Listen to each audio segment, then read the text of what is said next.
You are in tune to Eats, Beats, and Rhymes, and I'm your host, Yo Jules DJ. Welcome back to another episode of the used to be called the Five Mic Dissection, but tonight we're taking it a little bit different. We're dissecting, actually, believe it or not, we gone through the whole five mic list of the Source magazine. We're taking it backwards. We're going through the 4.5 mic list, and tonight we're talking about an album that we feel should have actually made the five mic list, and we're here to kind of talk about why it didn't. Let's talk about tonight's topic. That's right, the 4.5 mic dissection of Ice Cube's death certificate. Eats, beats, and rhymes. Make some noise for tonight's conversation. The five mic, the 4.5 mic dissection. Give it one time. Got used to saying that. Yeah, it's gonna take me a minute to get used to that. You know what I'm saying? Again, now we're doing the 4.5 mic dissection. You know what I mean? But again, it's all good. You know, we already know what time it is. You know, welcome back for another bar for bar, beat for beat, no holds barred edition of Eats, Beats, and Rhymes. You know what I'm saying? Tonight we're stepping into the legendary territory, as I just mentioned. We're talking about an album that needs to be dissected because it was an album that shook the culture, it scared the industry, and it solidified one man as one of the most dangerous MCs in the hip hop history books. Tonight's episode, again, we're proudly to call it the 4.5 mic dissection of Ice Cube's death certificate. A lot of people believe this should have been a classic album. It's a classic album today, so we're here to find out why it didn't get that extra half. Because again, we went through the five mic list, and we had a couple of questions on why some of those albums were even on that list when albums like this should have been upgraded. And for those that don't know, eventually, I don't know how many years later, I believe the year was 2002, if I'm not mistaken. They basically went ahead and re-edited the old vaults, and like I said, and upgraded a lot of stuff. But that shit don't matter. You want that shit when it's deserved at that time. You know what I'm saying? Right. You know what I mean? So that's what I'm saying. So let's go ahead and keep it all the way real before we dive in. Death Certificate dropped back in 1991. The Source magazine, again, as we just mentioned, was the hip hop Bible of the time. Gave it 4.5 mics. Respect to them, but honestly, like I said, they lowballed it. You know, this album right here is just, it's a moment in time. It was a cultural earthquake, a certified classic. So tonight we're gonna break it on down for the heads and all the newcomers alike, piece by piece, mic by mic. Here's how the 4.5 mic dissection goes down. We cover the singles of all the entire singles of the entire album. Like I said, so we dig into the official releases like Steady Mobbin', True to the Game, No Vaseline. You know, did the singles capture the firepower and the full scope of this album? Did they shake the radio in the streets at the same time? We're going to find out. We're going to discuss. We'll also be talking about lyrics. That's right. Q's pen was lethal in 1991. Lethal. They were talking about storytelling, social commentary, punchlines, and raw fury. We're pulling apart the bars that made Death Certificate one of the sharpest lyrical statements of its time. Let's talk about production as well. Step number 3. The sound beds behind the rage, the funked out, heavy, and dangerous sounds. Sir Jinx and the Boogeyman laced the album with tracks that still rumble today. Was the production the perfect match for Q's vision? We'll find out. We'll talk about it some more. And skip factor, around level number 4, if you will. To be honest, you can play this album straight through if I'm giving my honest opinion. But some people might find a skip button here or there for certain tracks. If there's any weak spots, we'll go over it and we'll find out why that is. No nostalgic goggles here. We're here to call it how it is. All right. And last but not least, did it age well? After 3 decades of social change and social non-change, does Death Certificate still hit the same? Maybe even harder now that it did in 91. We're going to put it to the ultimate time test tonight. Eats, Beats, and Rhymes, the 4.5 mic dissection of Ice Cube. Let's go ahead and introduce everybody around the room real quick. It was a dope piece of homework to go down the history lesson books of Death Certificate tonight. Ice Cube? The actor? Like, yeah, him. Nah. Ice Cube. Are we there yet? Ice Cube, the family? Yeah, exactly. Are we there yet? Yeah, are we there yet? Are we there yet? Yep. Yes, him. Okay, again, founder of NWA, one of the co-founders of NWA, like I said, and definitely left his mark as a solo artist. Again, we're here to talk about specifically Death Certificate, but the man's got a large catalog. Let's start with my man all the way on the West Coast because it makes the most sense. My man, Cool Breeze, aka the real Cool B. Cool Breeze, what's up, Playboy? Yay! Yay! Nice. Nice little intro right there. Again, I know, like I said, nothing to really cover tonight. Just want to give everybody a quick shout out. Talk to my man Ike Infamous all the way on the East Coast side of things, Long Island. Long Island had a good little going back. Had a nice little relationship with Ice Cube. If you know the history, if you know, we'll cover it tonight. So shout out to my man Ike Infamous in the building, Street FM representative. Absolutely. Peace. What up? Peace. Shout out to my man all the way in the South, as far south as we get around here, Atlanta. My man Malcolm Tent in the building. Sir, thank you for joining us. You made it a point to make it to join us tonight because you're a huge Ice Cube fan. Yes or no? Yeah, man. No doubt. And this is actually, I guess I'm giving away too much, but this is actually in my opinion, the best hip hop album ever. Oh shit, we're gonna cover it again. Yeah.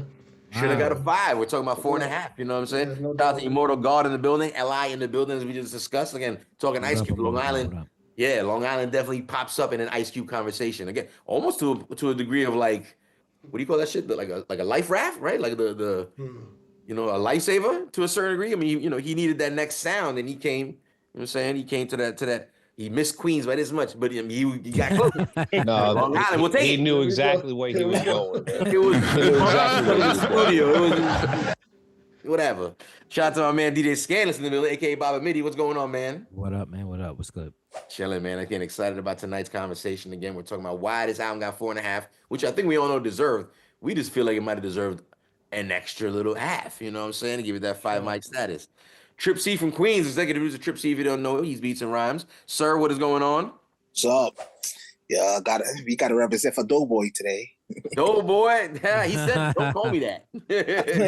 You got a He problem makes here? I'll make dope, but don't call me dope boy. Trip C, again, real quick, we're about to jump right into this. I just want to know, are there any countries we need to be shouting out that are brand new to the shout outs in this portion of the show right here? Because we have a lot of countries tuning in on a regular basis. Right. UK got love for Ice Cube. Yeah. Germany got love. Poland, Senegal, France. We got Hey, the Netherlands. We got the Netherlands. yep. Spell it. NE. Don't look at the paper. Is Sri Lanka there? Is Sri Lanka on the list? Not yet. But we got Yeah, Kuwait. I like that, Trip C. We got Kuwait. We got Japan, Norway, Canada, the Philippines, Denmark. All showing EBR love. All right. I like this. Mucho like this. I like this. Let's go ahead, like I said, and shout out to all those countries, like I said, tuning in. We appreciate you. Again, every Monday night, 8 p.m. Eastern Standard Time, we get down here. Eats, Beats, and Rhymes are live on Twitch. Don't forget. And you can always check us out on YouTube. Eats, Beats, and Rhymes, one word. All your DSPs as well. Eats, Beats, and Rhymes. Again, shout out all to the countries tuning in. We're going to go ahead and just dive right into this music and listen from front to back. This particular album specifically has two different sides. We call it the death side and the life side. So pretty cool way of labeling, again, back in the day when there was an A side and a B side, these youngsters don't know nothing about that today. It's all one single long play, but we used to have to flip tapes over. Again, if you had a little bread, it or did it for you automatically. Depends what kind of lifestyle you was living or your family was living. Let's go ahead and play track number 1 through 3. We're talking about The Funeral, followed by The Wrong Ninja to F With, and My Summer Vacation. Oh my God, let's go. Niggas are in a state of emergency. The death side, a mirrored image of where we are today. The life side, a vision of where we need to go. So sign your death certificate. Don't try to apprehend. Fuck all y'all. Hey, we're going to get the obituary. Lisa got it.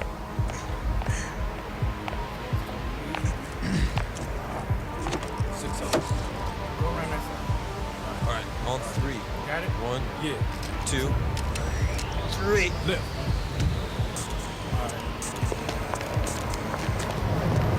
Come on, brothers. We gotta walk this way. I can't believe it, man. Oh boy. Hey, open that door. Open that one first. All right.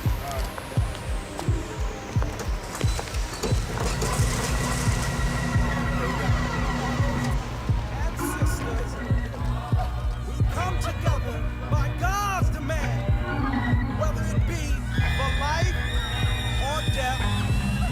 Well, this morning, it's over the morning of one of our little brothers. This brother was a good brother. Didn't get into an excessive amount of trouble. But it's one thing. It's one thing. It's one thing. He was the wrong nigga to fuck with. Goddamn, it's a brand new payback. From the straight gangsta Mac and straight gangsta Black. How many motherfuckers gotta pay? Went to the shop and dusted off the AK. Caps gotta get peeled. Cause the nigga you love to hate still can kill it with. It ain't no cause that sucks. And you can New Jack Swing on my nights. Down with the niggas that I bail out. I'm platinum bitch and I didn't have to sell out. Fuck you, Ice Cube, that's what the people say. Fuck America, still with the triple K. Cause you know when my 9 goes buck, get a bunch of head like a watermelon, dropping 12 stories up. Now let's see who drop. Punk motherfuckers trying to ban hip hop. Fuck R&B and a running man. I'm the one that's there with the gun in hand. Make sure before you buck with, duck quick, punk. Cause I'm the wrong nigga to fuck with.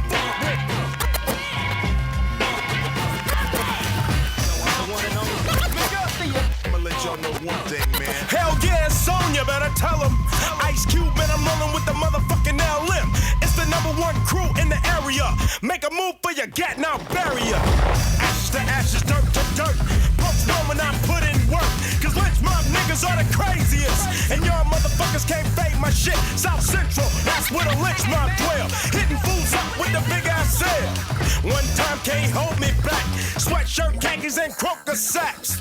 Stop giving juice to the Raiders, cause Al Davis never paid us. I hope he wear vests. It's all about the LENCH, y'all know the rest. Motherfucking crew, motherfucking mob, doing motherfucking job in a motherfucking squad. In 91, Ice Cube grew stronger and bigger.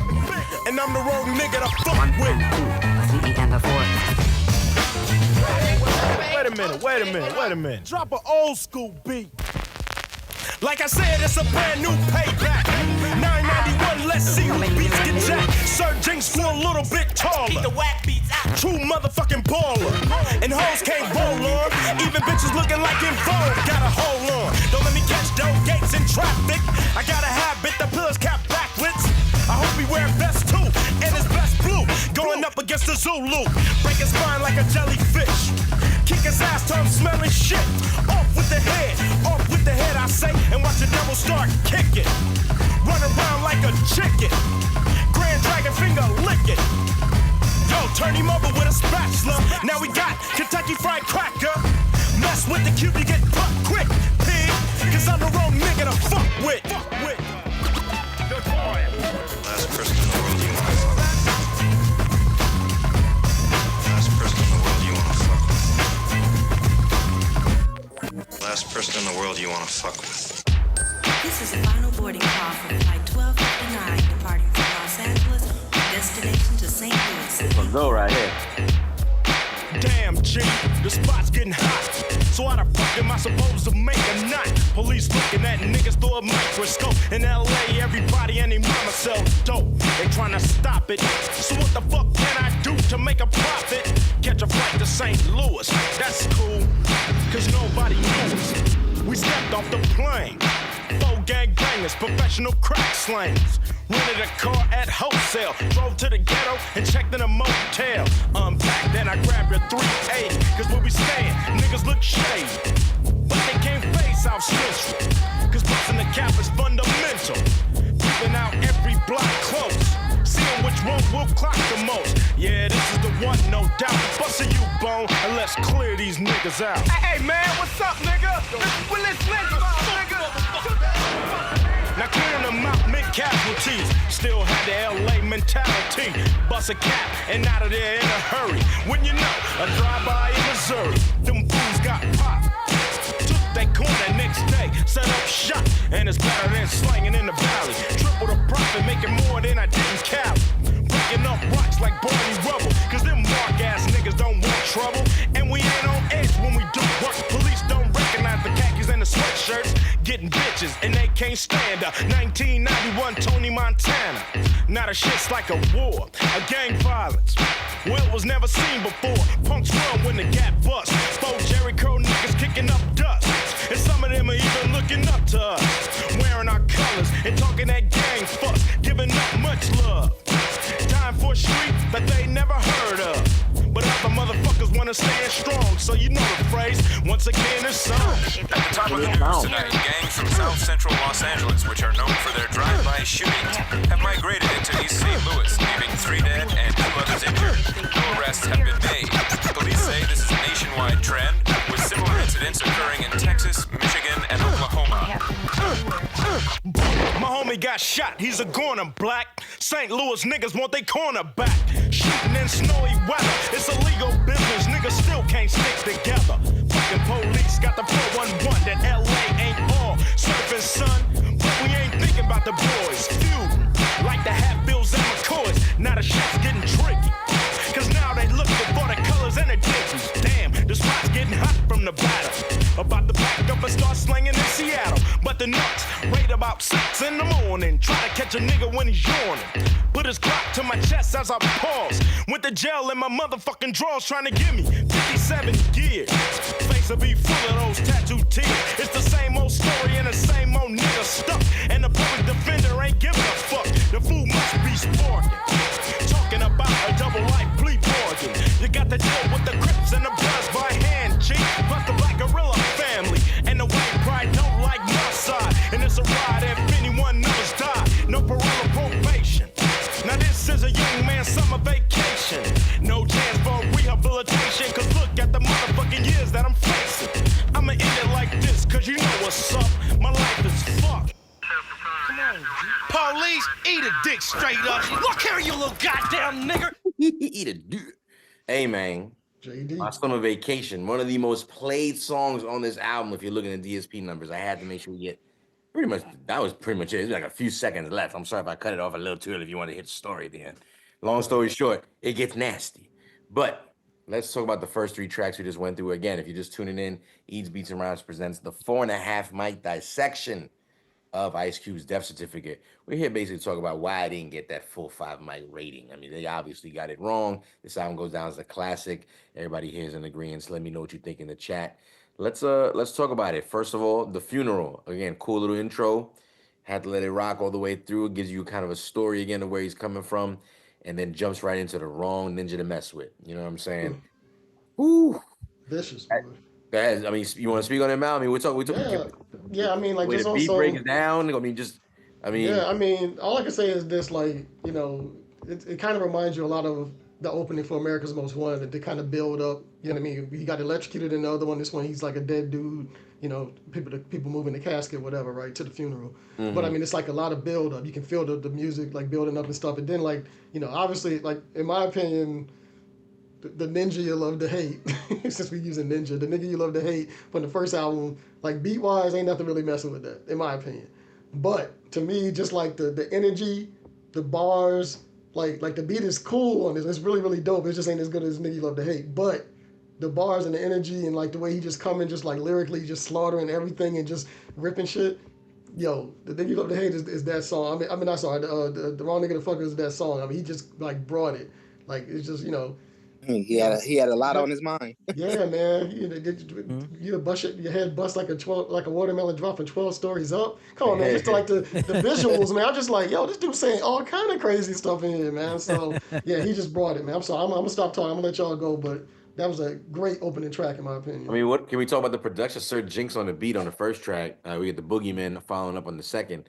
I mean, what are y'all thinking, man? This shit is, you know, again, it got that elbows straight up into the sky kind of beat. You know what I'm saying? Like, I mean, we were saying in the chat, like the Parliament Funkadelic samples and, you know, Atomic Dog with the last one. It's a cheat code. And what's dope is that it's Atomic Dog. We know it, popular song, but I like the way it was used and, you know, mixing everything like that. So you can't miss with that song. And then with Ice Cube's lyrics, I mean, this album I think really is showing that Ice Cube's pen game and his lyrics and his genius is coming together, man. If you didn't pay attention on the first one, he's bringing it again on this one with this album, but just based off off the songs we just heard already, in my opinion. For sure.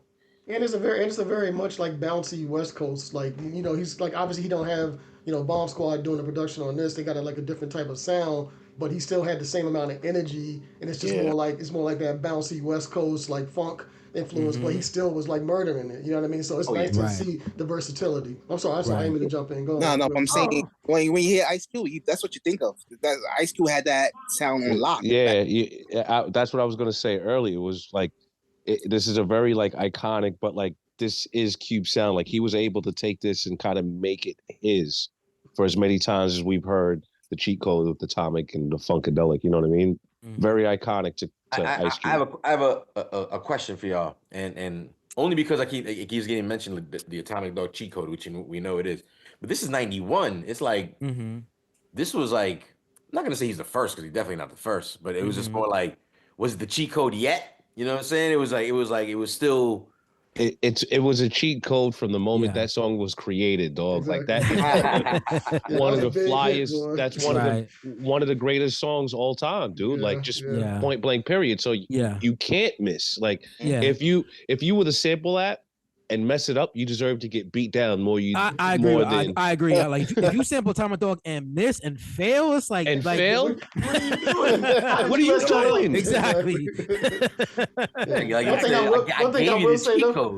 One thing I will say though, I do think like just using mostly like the bass throughout my summer vacation, like using the bass portion of it, like without going full blown with the sample, just using kind of bass because it allows you because it's such a great story he's telling. Because look, Mrs. September brings a shot. Mrs. September in the chat room. He said Atomic Dog dropped in '83. And it was big then. It was monster when it came out. It was monster from the moment it dropped, bro. From the moment it dropped. Damn. From the moment it dropped. That Funkadelic was just something entirely different all the way around. It didn't even make a full 10-year run before they started sampling. I mean, shout out to the Q Dogs. Shout out to the Q Dogs. That's their song when they marching online, bro. That's true. That's true.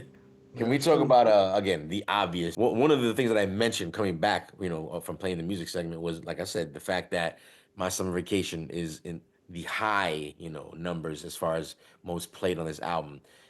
Again, not a single, by the way, either. So what it is about my summer vacation? Again, is the storytelling? Is it like his gift of giving you the exact vision of everything? I mean, we're in St. Louis. He's doing all kind of fuckery. It's like you picture all that. It's a hot summer. Yeah. I also think it's kind of early in the album, so maybe folks just actually checking it out. I mean, it's just a great song. I was gonna add too, just real quick. I think also with this album and that song in particular, this is the East Coast guys' glimpse into West Coast life a little bit at the time. Yeah. You know what I mean? This is us.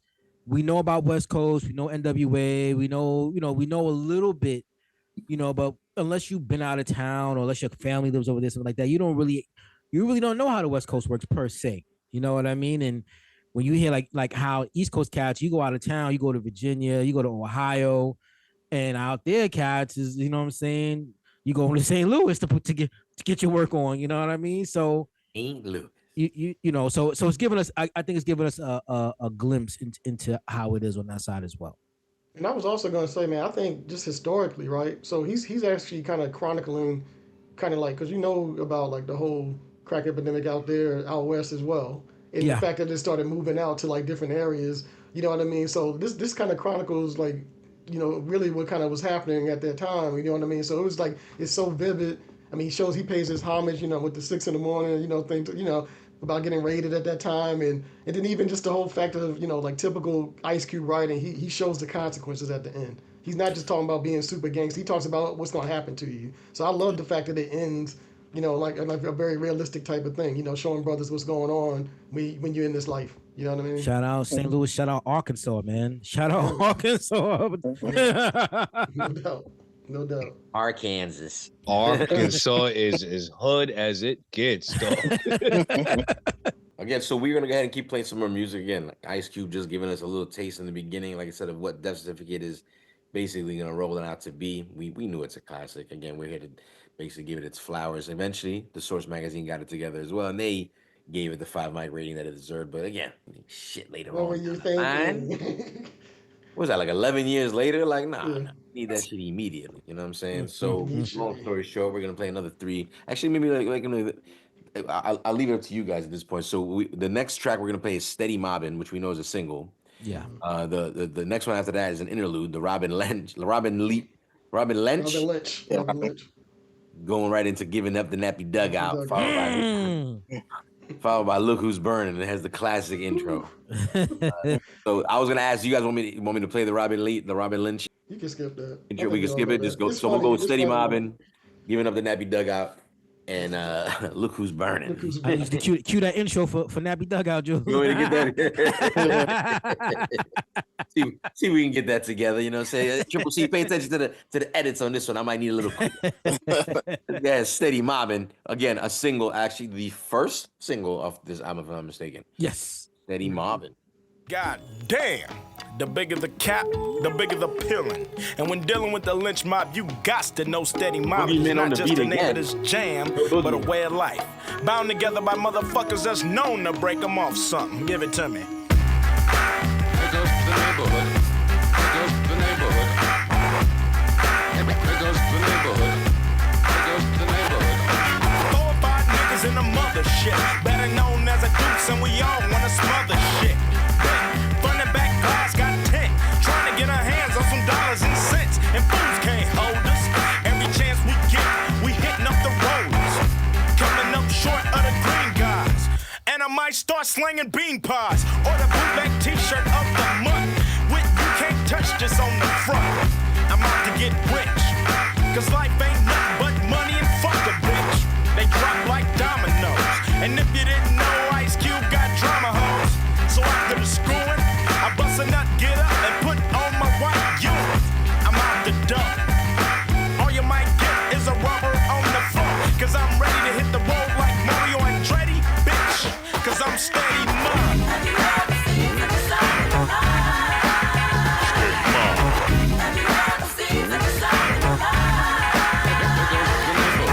Busting caps in the mix, rather be judged by 12 than carried by 6. Cause I'm getting major. Fuck Pac-Tail, move the sky pager. Told all my friends, don't drink 8 ball, cause St. Ides is giving ends. Fools get drunk and wanna compete. Slap boxing in the street. Niggas get mad, tempers all flaring, cause they got a few bitches staring. Just for the nappy heads, but scandalous bitches make for happy feds. I'm making my duty to cuss them out, cause I just don't trust them. And if you tell on me, I'm bombing on Betty. Bitch should've known I was steady mine.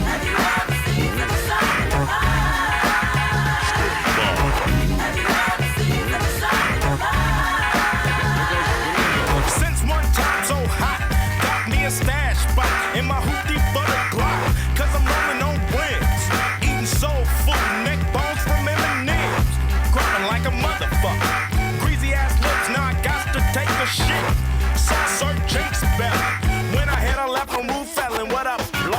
Don't you know that niggas get smoked, that take their life for a joke, get in, nigga, I'll take you to the pad soon, went to mom's house and dropped the load in the bathroom, jump back in my low ride, coming out feeling about 10 pounds lighter, went to Bones house so I can get the gat, looking for the place where all the hoes kick it at, lynch mob ain't nothing but traps, but hoes licking nuts like stamps, one fool bumping music for the yanks, but Ice Cube had more amps, get in bitch, cause I had the jam on, and I don't wanna hear shit about a tampon, give me the nappy and make me happy, the hoe said Pappy could you slap me on the ass, hard and fast, and could you please try not to leave a gash, I said yeah, but I don't play sex, without putting on the latex, slipped on the condom, fucked around and dropped the bomb, son, and it came out sorta like confetti, in for the night, no longer steady mine.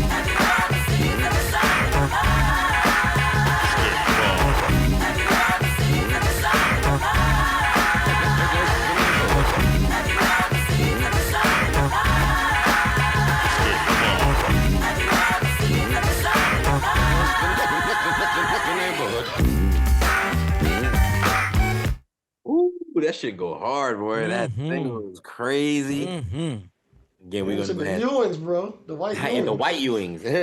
Right.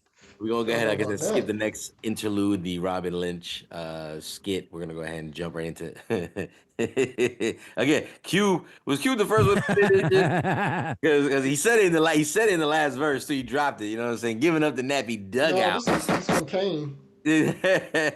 Giving up the nappy dugout is a classy way to go, especially after a fly song like Steady Mobbin'. So we're gonna go ahead and get that together for y'all right now. Somebody's going to work tonight, Freddie. Somebody going to work tonight. You know what I'm saying? Here you go.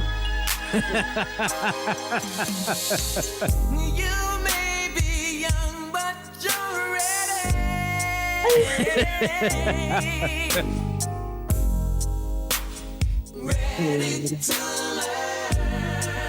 Ready to learn. Oh my goodness. Oh my goodness. Where would you go with this Key Sweat? What's going on? Again, for those not paying attention, we are talking giving up the nappy dugout. The original intro. Yeah. Who are you? Tell Ice Cube. Who? Ice Cube. Ice Cube? Man, I ain't letting my damn daughter go to no damn Ice Cubes, man. What the hell are you talking about, man? I brought my daughter up, man, in a Catholic school, private school, man. What you want with her? I'm sick of this bullshit. Yo, man, let me tell you something. Your daughter was a nice girl, now she's a slut. A queen treat niggas just like King Tut. Gobbling up nuts, sorta like a hummingbird, sucking up the lynch mob crew. And I'm coming third. Used to get straight A's, now she's just skipping class. Oh my, do I like to grip the hips and ass. Only 17, with a lot of practice on black boys' jimmies and white boys' cactus. Sorry, sir, but I gotta be brief. A lot of niggas like busting nuts in her teeth. Drink it up, even though she's Catholic. That don't mean shit, cause she's giving up the ass quick. Quicker than you can say candy, the bitches on my Snicker. And no man, she can take on 3 men built like He-Man. Her little bitty truck got gallons of semen. 14 niggas in line ready to bang yo. Pride and joy, I mean daddy's little angel. Tell the little bitch to bring her ass out the house, cause your daughters know for giving up the nappy dugout.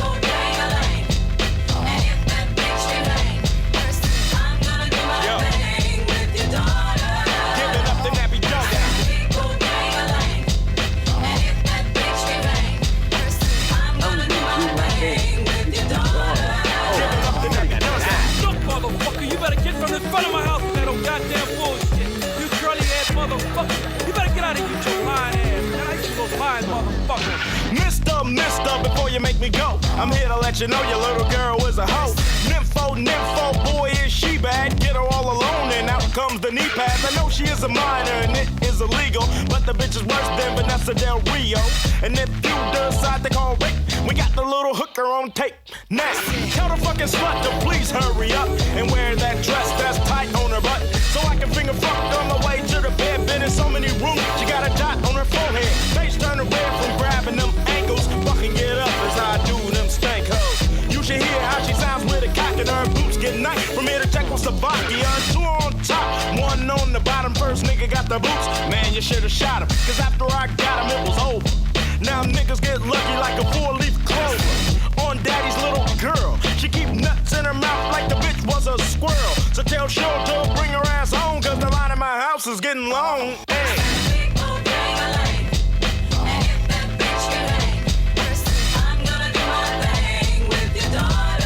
Giving up the nappy dugout. Go. Yo. Giving up the nappy dugout.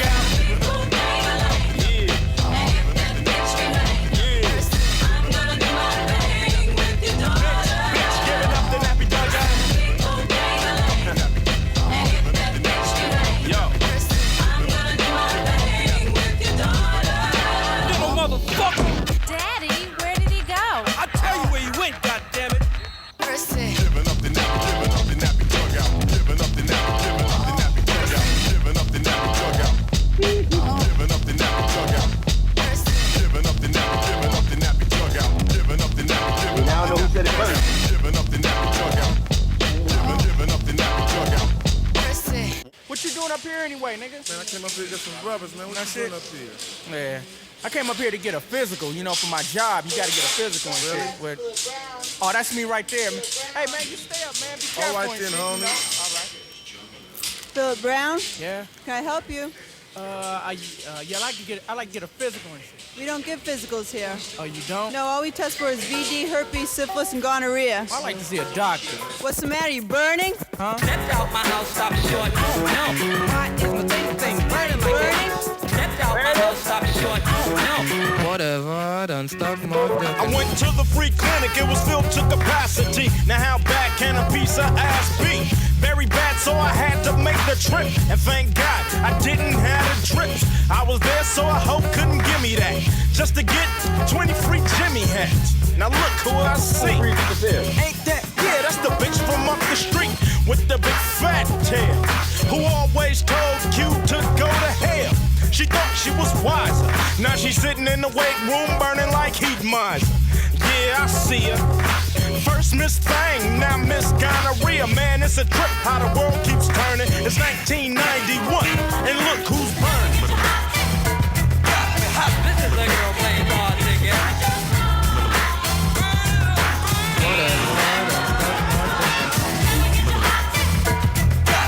This is a girl playing politics, yeah.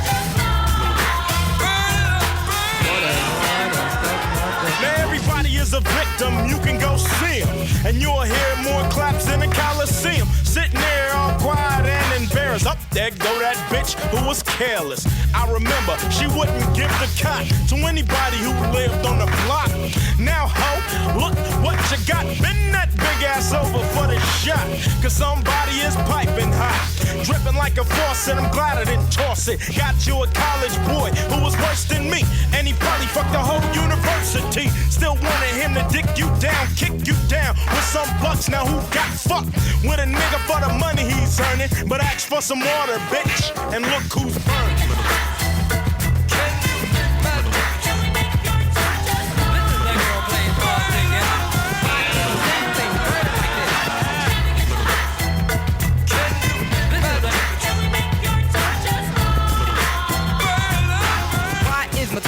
Burning like this. It burns inspiring to its end, which there is no surprise. That stupid ass. Bitch! Yo, it ain't my fault you got the heebie-jeebies, but you still try to act like you didn't see me. So I walk over and say hi. Bitch, don't try to act surprised. You should have put a sock on the pickle. And your pussy wouldn't be blowing smoke signals. Man, this is gonna kill him.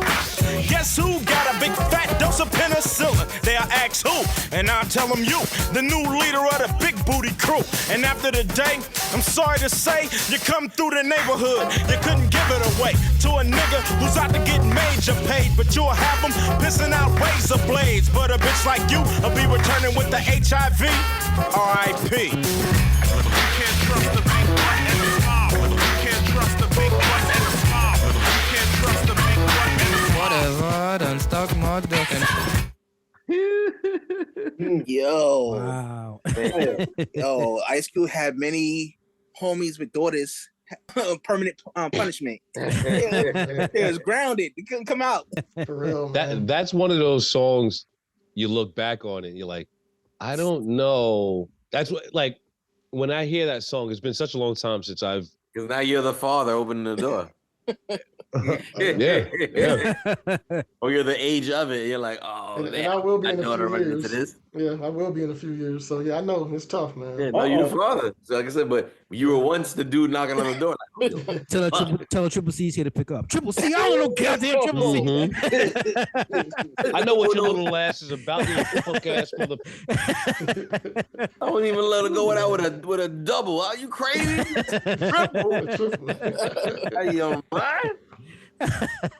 Yo, man, but you know what? He was keeping it real. I mean, look, we all in the hood. We know. I mean, the 17-year-olds. It's sad to say, but and this is happening a lot in rap. I know a lot of them caught flack about it now. LL's mentioned it.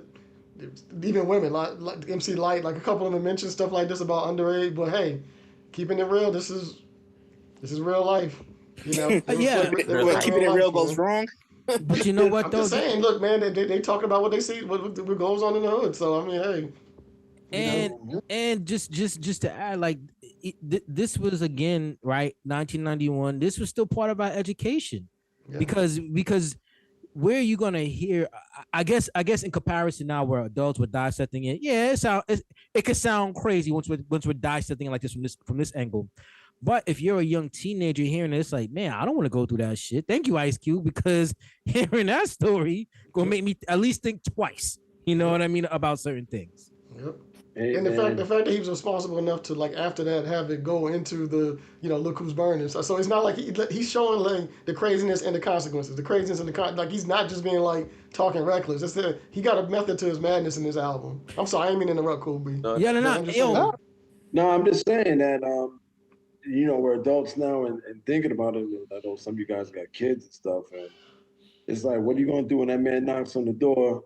Triple C show up with the burner, ask her to take your daughter out. You know what I mean? Never do that. Never disrespect that.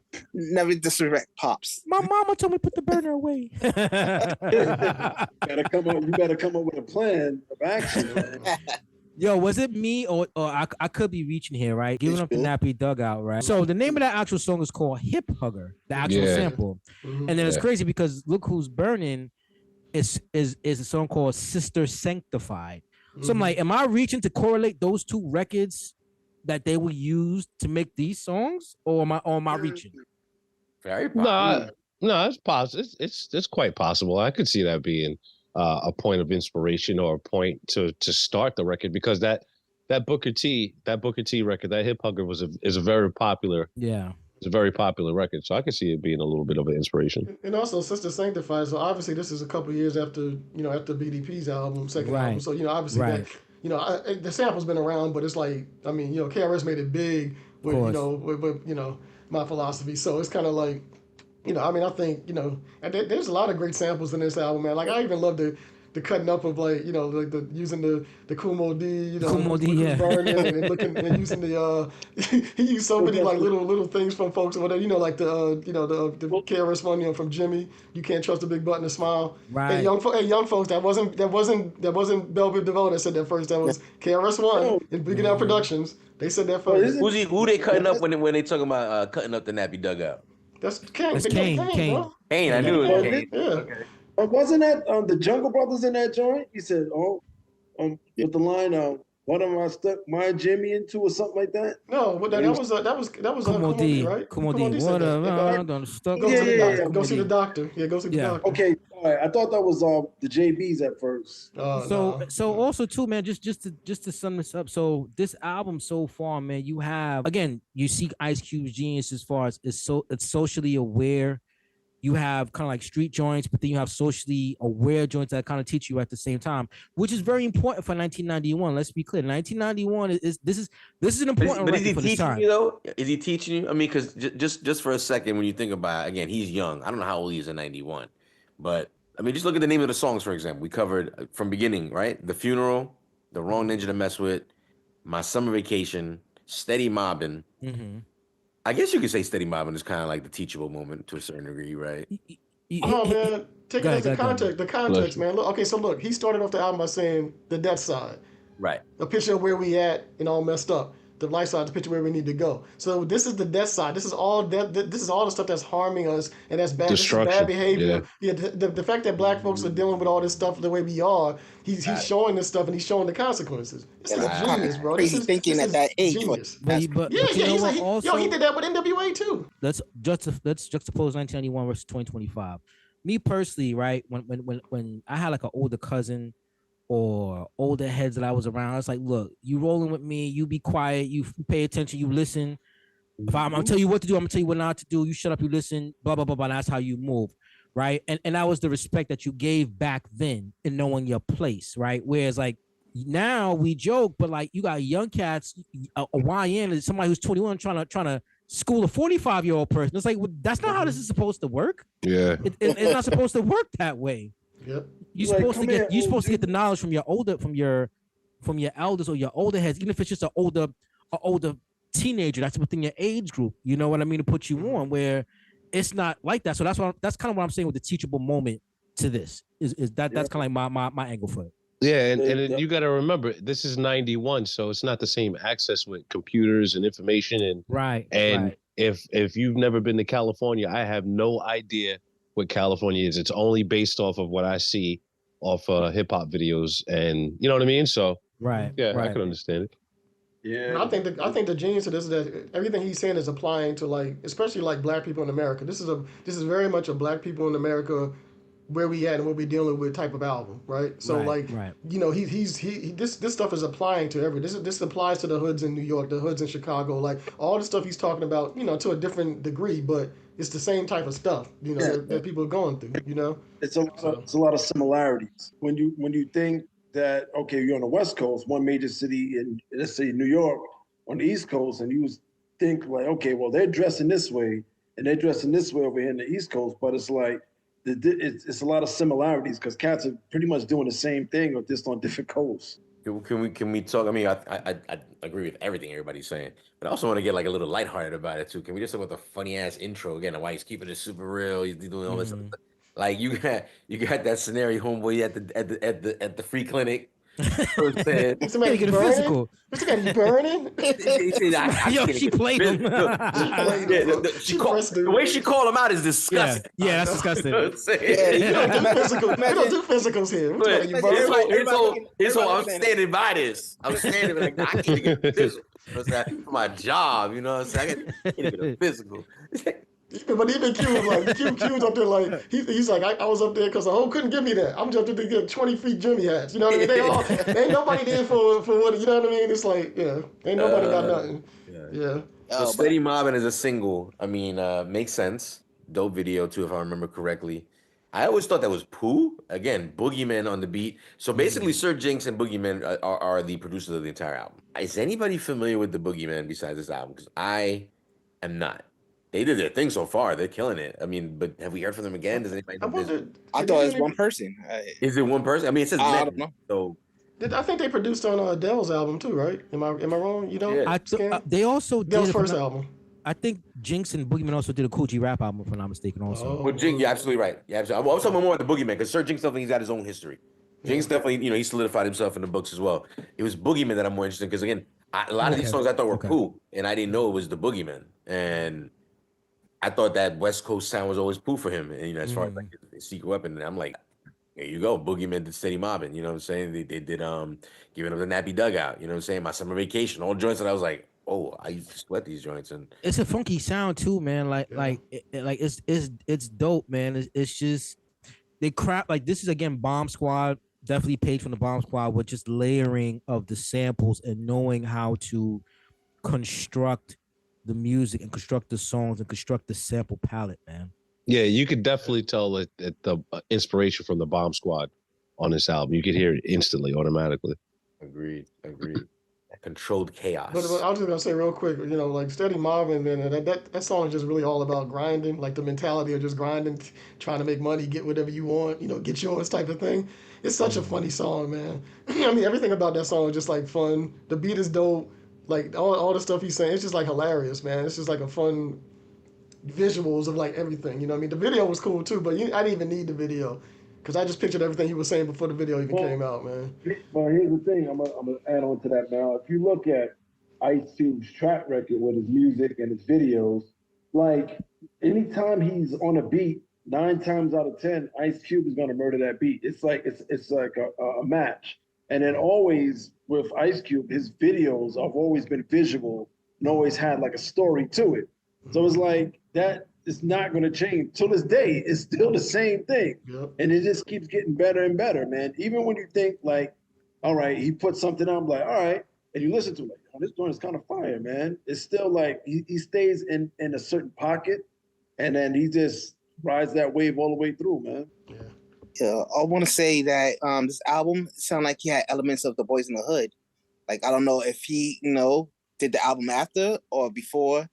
I think Boys in the Hood already came out at this point. Yeah, this album came out. This album came out after Boys in the Hood. Yeah. Because they both came out in '91. So I don't know if maybe he had the script. Maybe he had the script and he said, "Oh, let me do something like this," or I don't know. Yeah, this is late '91. This came out around Halloween. I remember when it came out. It's like a Halloween release, so it was kind of You know how it is too when you get in the studio and you're making an album. It's the motivation of everything you got going on. You know what I mean? So if it came out around the same time as Boys in the Hood, I could see some of just what's happening in your day-to-day influence in the music also. Absolutely. That's a big energy. You talking about Yeah. Boys in the Hood and then you're recording an album. That's beyond. That's what the kids, these YNs today say, I'm out here making a movie, right? They would Right. love that to be filming a film, something like Boys in the Hood, and then actually going to the studio. You're damn right he's living off that energy. The next few songs we're gonna play again hold a very special place in the musical taste buds of everyone here. I'm sure we're gonna go ahead and play another 3 songs in a row. Again, Sir Jinx and Boogeyman predominantly taking the majority of the production credits for this entire album. I was just looking up right now to see if there's any more information on the Boogeyman, and it's crazy because the intro in Wikipedia, not that it's like the say all be all, right? But it says bulk of this production is handled by Sir Jinx, DJ Pooh, and Ice Cube. And I'm like, wait, they don't make no mention of the Boogeyman. So I'm thinking like, is it Pooh and maybe Sir maybe Jinx that's the together? Boogeyman. Maybe that's the Boogeyman. All 3 of That's them. what I'm saying. Yeah, like because I always thought it was Pooh. I honestly always thought it was Pooh. So it was like the Boogeyman. Okay, well, right. They probably call themselves all that together, kind of like how the Uma is like So yeah, I think it's like that type of thing. if anybody in the chat can figure that out, or anybody else watching at home, leave it in the chat. I mean, leave it in the comment section because I would love to know, who exactly are the Boogeymen and who are the members. Let's go ahead and talk about the next few songs right here. We're talking about A Bird in the Hand. If you I don't know why I love this song so much. I love it. It's amazing. That's why. You're not alone. You're not It's alone. amazing. You know why? Yeah, another young, very popular, famous guy from Compton ended up liking the same beat as well. We got Man's Best Friend and Alive on Arrival. Let's go ahead and start out. Bird in the Hand. See you recognize this beat, youngsters. Say, look at this. I've been cleaning out my nest, and I found an old book of my poetry.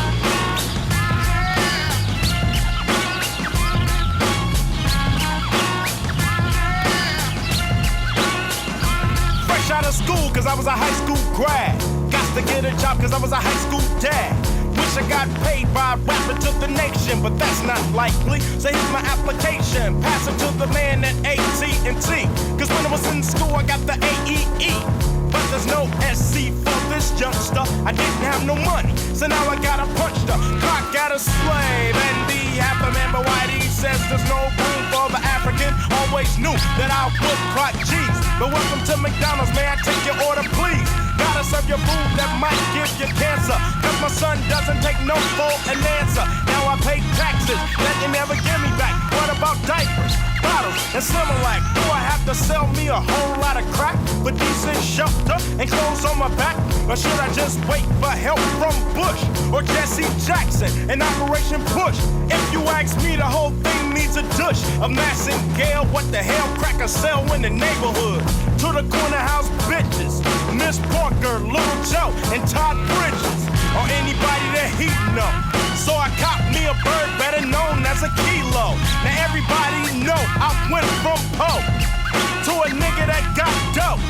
So now you put the feds against me, cause I couldn't follow the plan of the presidency. I'll never get love again, but blacks are too fucking broke to be Republican. Now remember, I used to be cool, till I stopped filling out my W-2. Now senators are getting high, and your plan against the ghetto backfire. So now you got a pep talk, but sorry, this is our only room to walk. Cause we don't want a drug push, but a bird in the hand is worth more than a book.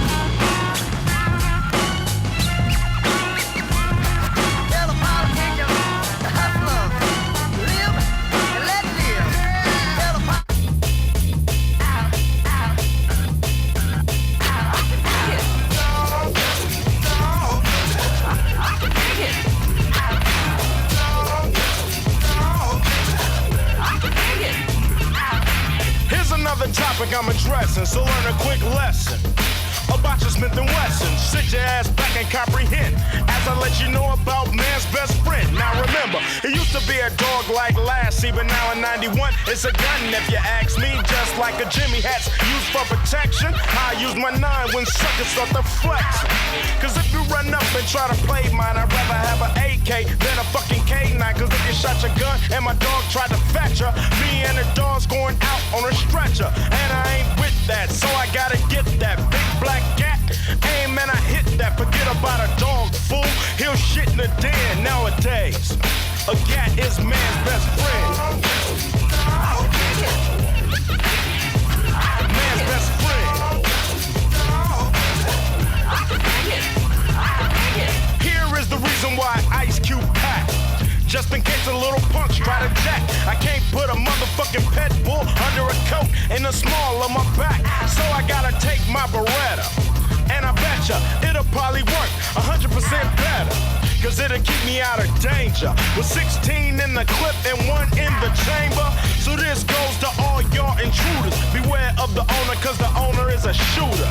I don't just wanna give your ass rabies. I'd rather have your ass pushing up daisies. And I can't do that with Benji. Ran 1010 North Spuds McKenzie. Forget about a dog, fool. He'll shit in the den. Nowadays, a cat is man's best friend. Just don't let me see you shoot no dogs. Hey, I got shots fired here. Send me another unit.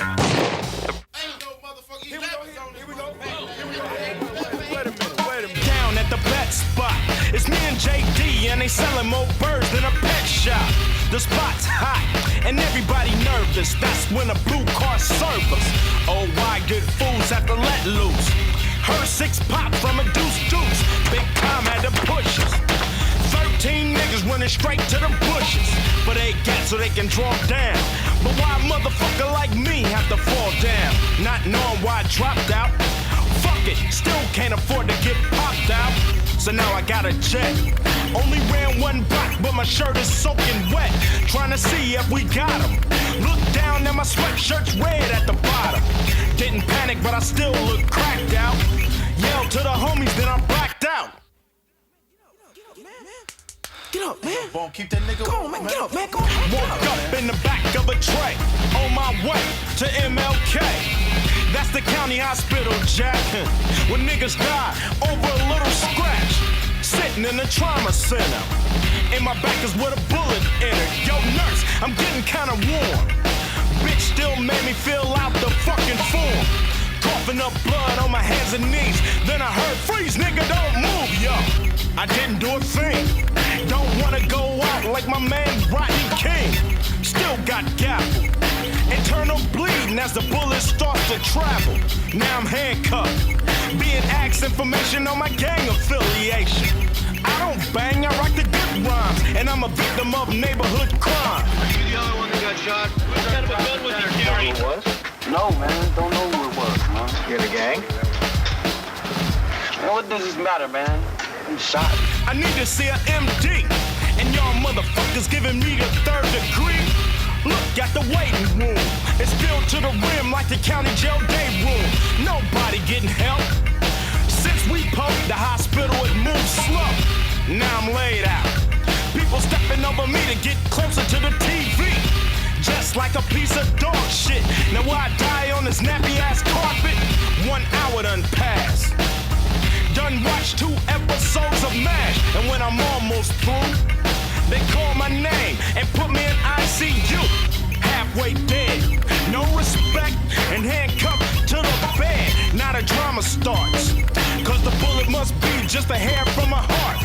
Then I begin to ass kissing, just to get looked at by an overworked physician. Had the chills, but my temperature's 103. Only got a Band-Aid and an IV. That's when I start cussing.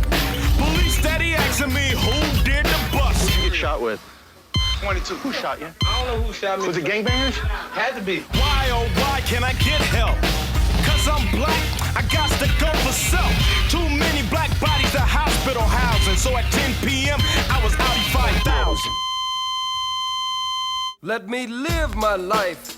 When we can no longer live our life, then let us give our life for the liberation and salvation of the black nation. Saints, saviors, soldiers, scholars, healers, and killers. No longer dead, deaf, dumb, and blind out of our mind. Brainwashed with the white man's mind. No more homicide, no more fratricide, no more suicide, menticide, and genocide. Look the goddamn white man in his cold blue eyes. Devil don't even try, but we babies kid. We don't die, we multiply. You heard the death sign. Now open your black eyes for the rebirth, resurrection, and rise.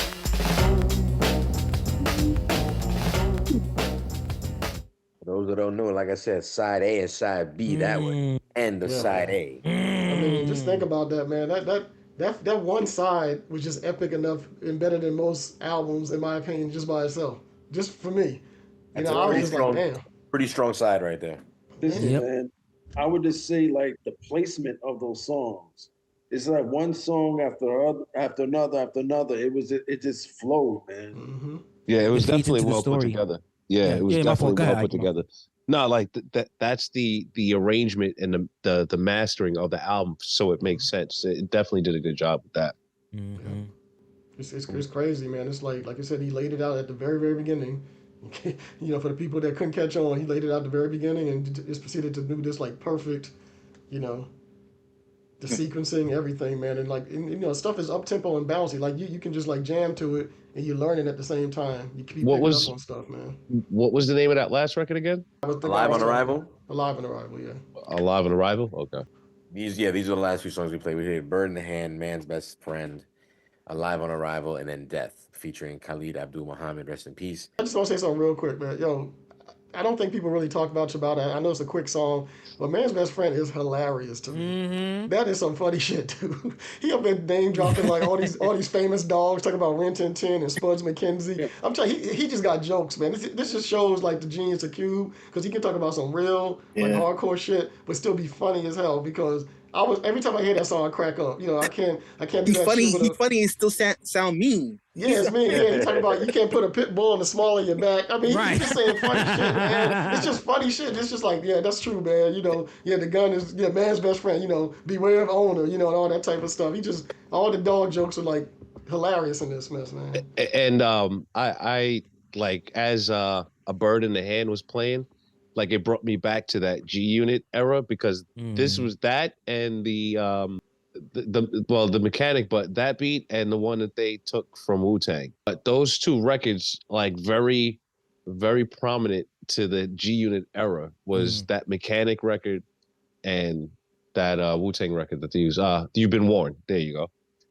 The You've Been Warned record. That Bird in the Hand, man. Every time, man, that joint come on, man. I get from the first time I heard that record to just now, man, and it gets me. It gets me every time. Put you right in LA. Put you right. I mean, it's just again, just the craft of it when you dissect it, knowing knowing the samples, so knowing the 5 stair-step drums and the BB King loop, and just hearing it and then just dissecting it like that. It's just like is the original sample as dramatic as it sounds? Like the way they loop. It's a small part of the song, bro. It's a small part. Yeah, it's a loop. Yeah. It's literally a loop. It's a loop. Yeah, it's a real small part of the song. Like it's a bit of blues song, and then it's like one little break for a second, and it just goes into something else. But they caught that part, that perfect break, man. It's just and that to me, right, when we talk about production, then now samples, I'll always stand by it, man.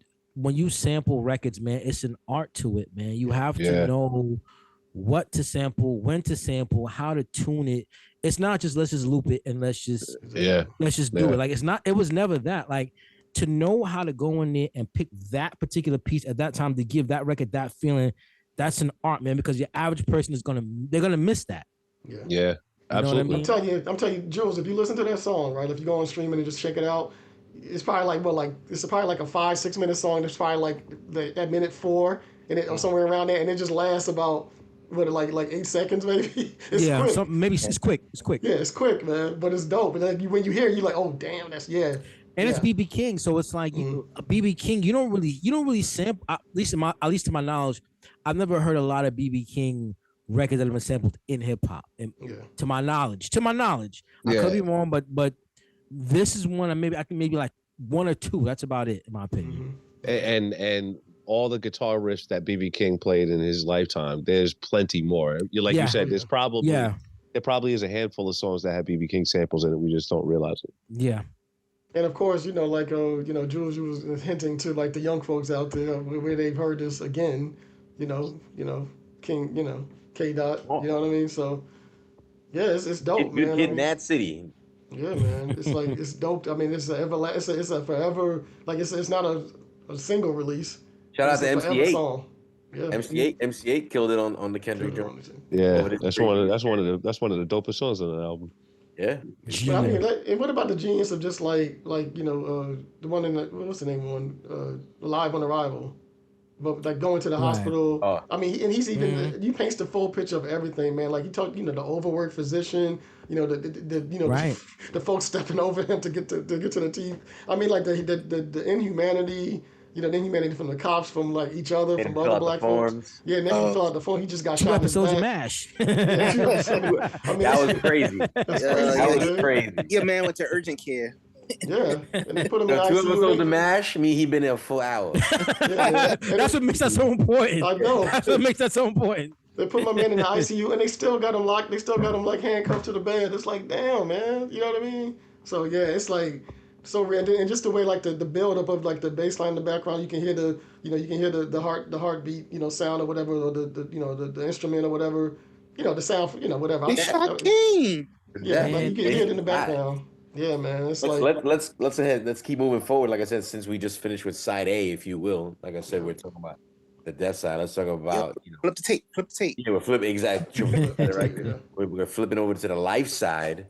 And go ahead. We're gonna go ahead and go with 3 songs again. First one is again "The Birth," featuring the late great minister Khalid Abdul Muhammad.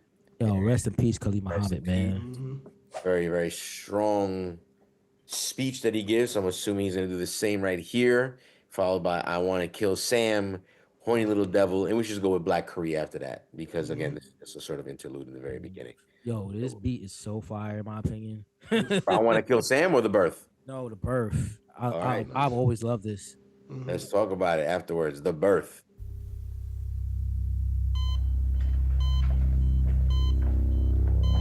Dr. Bruce, telephone, please. Dr. Bruce, telephone, please.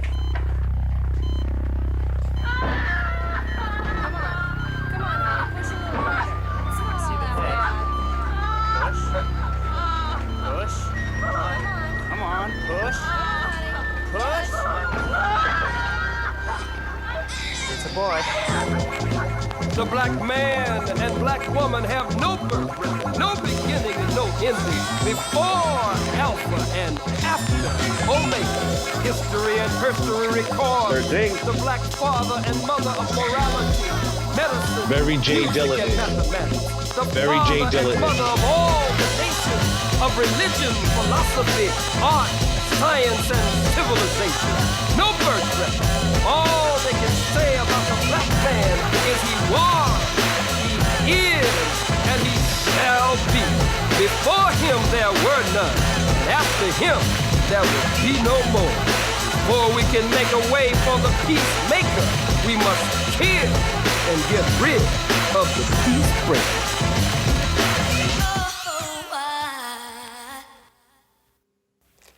The Army is the only way out for a young black teenager. We'll provide you with housing. We'll provide you with education. We'll provide you with everything you need to survive in life. We'll help you to be the best soldier in the U.S. of A. Because we do more before 7 a.m. than most niggers do in their whole lifetime.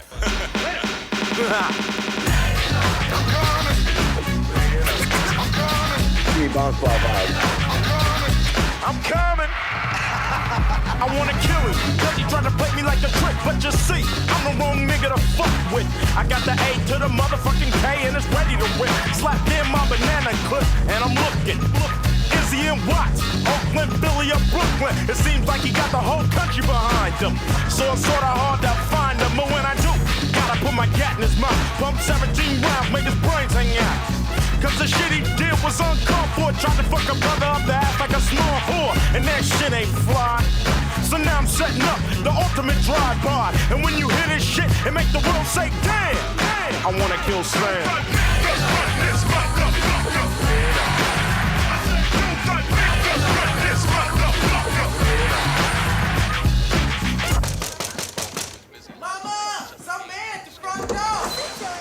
Hi. I have reason to believe that someone in this household just turned 18. Am I correct? Here's why I wanna kill the punk. Cause he tried to take a motherfucking chunk of the funk. He came to my house, I let him bail in. Cause he said he was down with the LN. He gave up a little dap, then turned around and pulled out a gat. I knew it was a caper. I said, please don't kill my mother, so he raped her.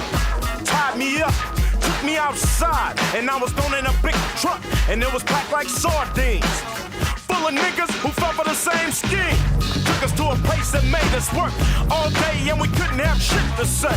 Broke up the families forever, and to this day, black folks can't stick together. And it's odd. Broke us down, made us pray to his God. And when I think about it, it made me say, damn, damn, I wanna kill Sam.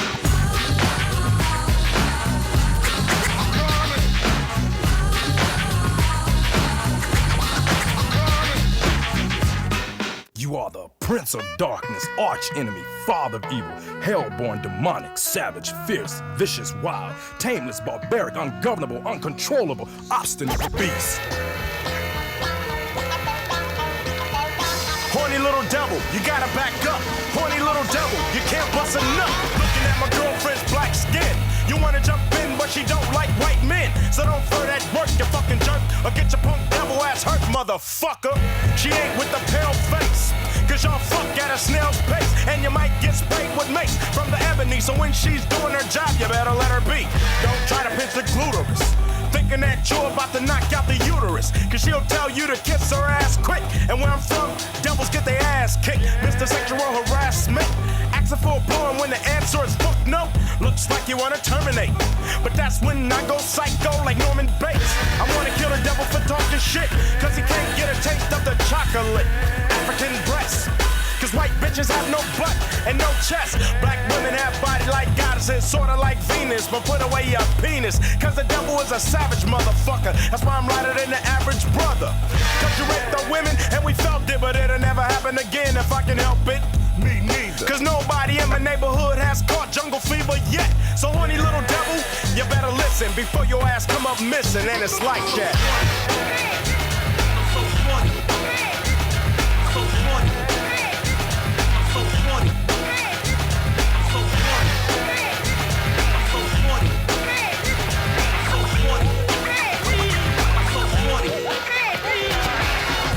Wanna get me?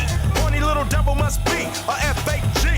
Trying to fuck me out my land and my manhood. Had me broke eating spam and canned goods. Locking down on my neighborhoods. Treat me less than a man, cause right now you got the upper hand. But my ass is a virgin. You might have fucked the Indians, but you can't surge in me. And when I'm on top, I won't be fucking you. I'd rather put a buck in you. Cause I hate the devil with a passion. And when I see the whites of his eyes, I start blasting. Dig a hoe and throw his ass in. And won't be happy till I'm down to my last 10. Get his fucking pitchfork, tie him up, and then feed the bitch pork. Little devil can't fuck me on my pay. Cause horny little devil true niggas ain't gay. And you can't play with my yo-yo, and definitely can't play with me, you fucking homo. Cause we'll blow your head off and turn that white sheet to a red cloth. Plus when they're all dead, I can cut that Jerry juice and get a ball head. Then let it nap up. Go down to the corner store and beat the jap up. Clean all the crap up out my city. Now the whole block look shitty. Put his dick on the wood block. Swing, swing, swing, and chop, chop, chop. Now who's the next to nut? Color me bad, but you can't sex me up. So don't even try to put your dick on a dime. Cause this is Watch Wide 1991 and I'ma get my gun. Put an end to the devil, so get a fucking shovel.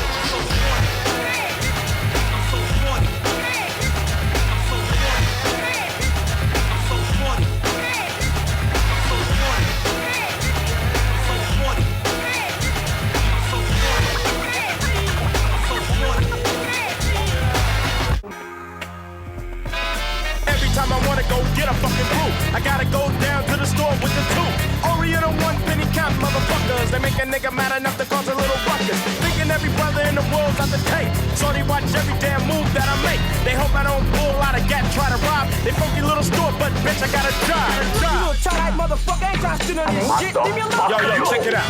So don't follow me up and down your market. All your little chop suey ass will be a target of the nationwide boycott. Juice with the people, that's what the boy got. So pay respect to the black fist, or we'll burn your storm right down to a crisp. And then we'll see ya, cause you can't turn the ghetto in the black career. What the fuck you? Nah, that song right there. Fuck you. Fuck you.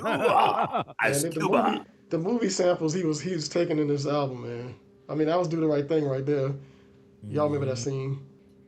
Maybe these two songs may have a lot to do with the reason why I got the less half the mic. You know what I mean? Like maybe it upset people because a lot of people. A lot of people were calling it. They were saying it was it's like they were saying it's racist and angry and sexist and it was controversial. It was very controversial, man. But I tell you what, one thing that people gotta, the context is big. So this album came out in October of 1991, right? So both Horny Little Devil and Black Korea. So sometime in 1991, these were written, right? And you got to think about this. In 1991, especially early 1991, you had the Rodney King video that came out, like in March, right? And then you had 2 weeks later, I don't know if y'all remember Latasha Harlins.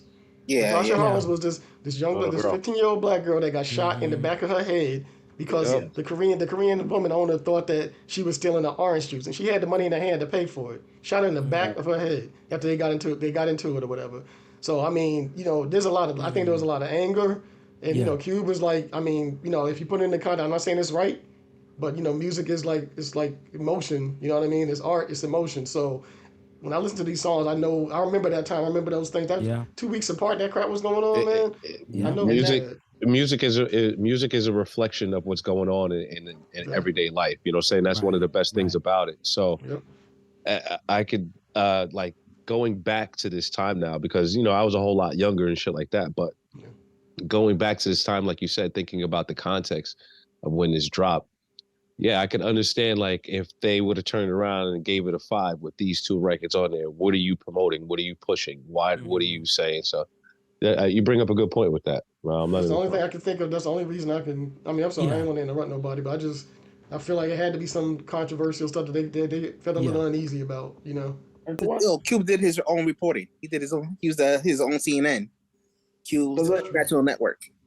I'm gonna say something right quick. So remember when they did the NWA movie, and then they were interviewing in the movie Ice Cube, and they were talking about like the Nation of Islam and stuff that were around him and things like that. So maybe that had to do with some of his music or this particular album back then.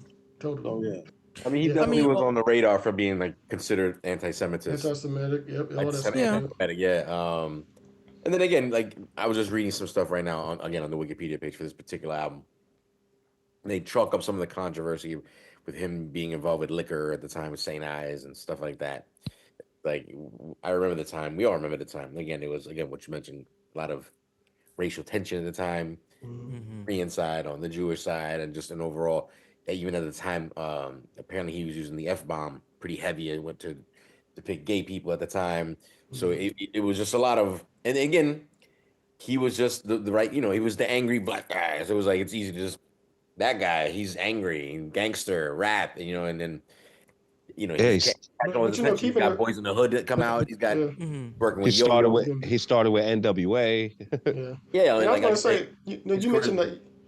Yeah, you mentioned the F word, right? So now back in '90, I'm gonna keep it real. Like I'm older than you guys look. Now back in '91, saying that the homosexual, the anti-homosexual stuff or whatever, it wasn't as big a deal. I'm telling you, it was said a lot. And there was said a lot in like hip hop. It said a lot in general, and there's a lot of that going on. A lot of jokes for them to make a big deal about him saying it was kind of like. Yeah, well, I think that's why I think it was more so about. I think him being down with the Nation of Islam, even though he wasn't part of it, he was down with them. They helped him out a lot, and I think that even though he was going at Jerry Heller, but he was Jerry Heller was Jewish. He's dead now, but he was Jewish, and I think people were using that as like the anti-Semitic. I think he was more mad about Jerry Heller taking all their money and just hating that dude. I don't think he had anything about like against all Jews or whatever, but it came off a certain way. You know what I mean?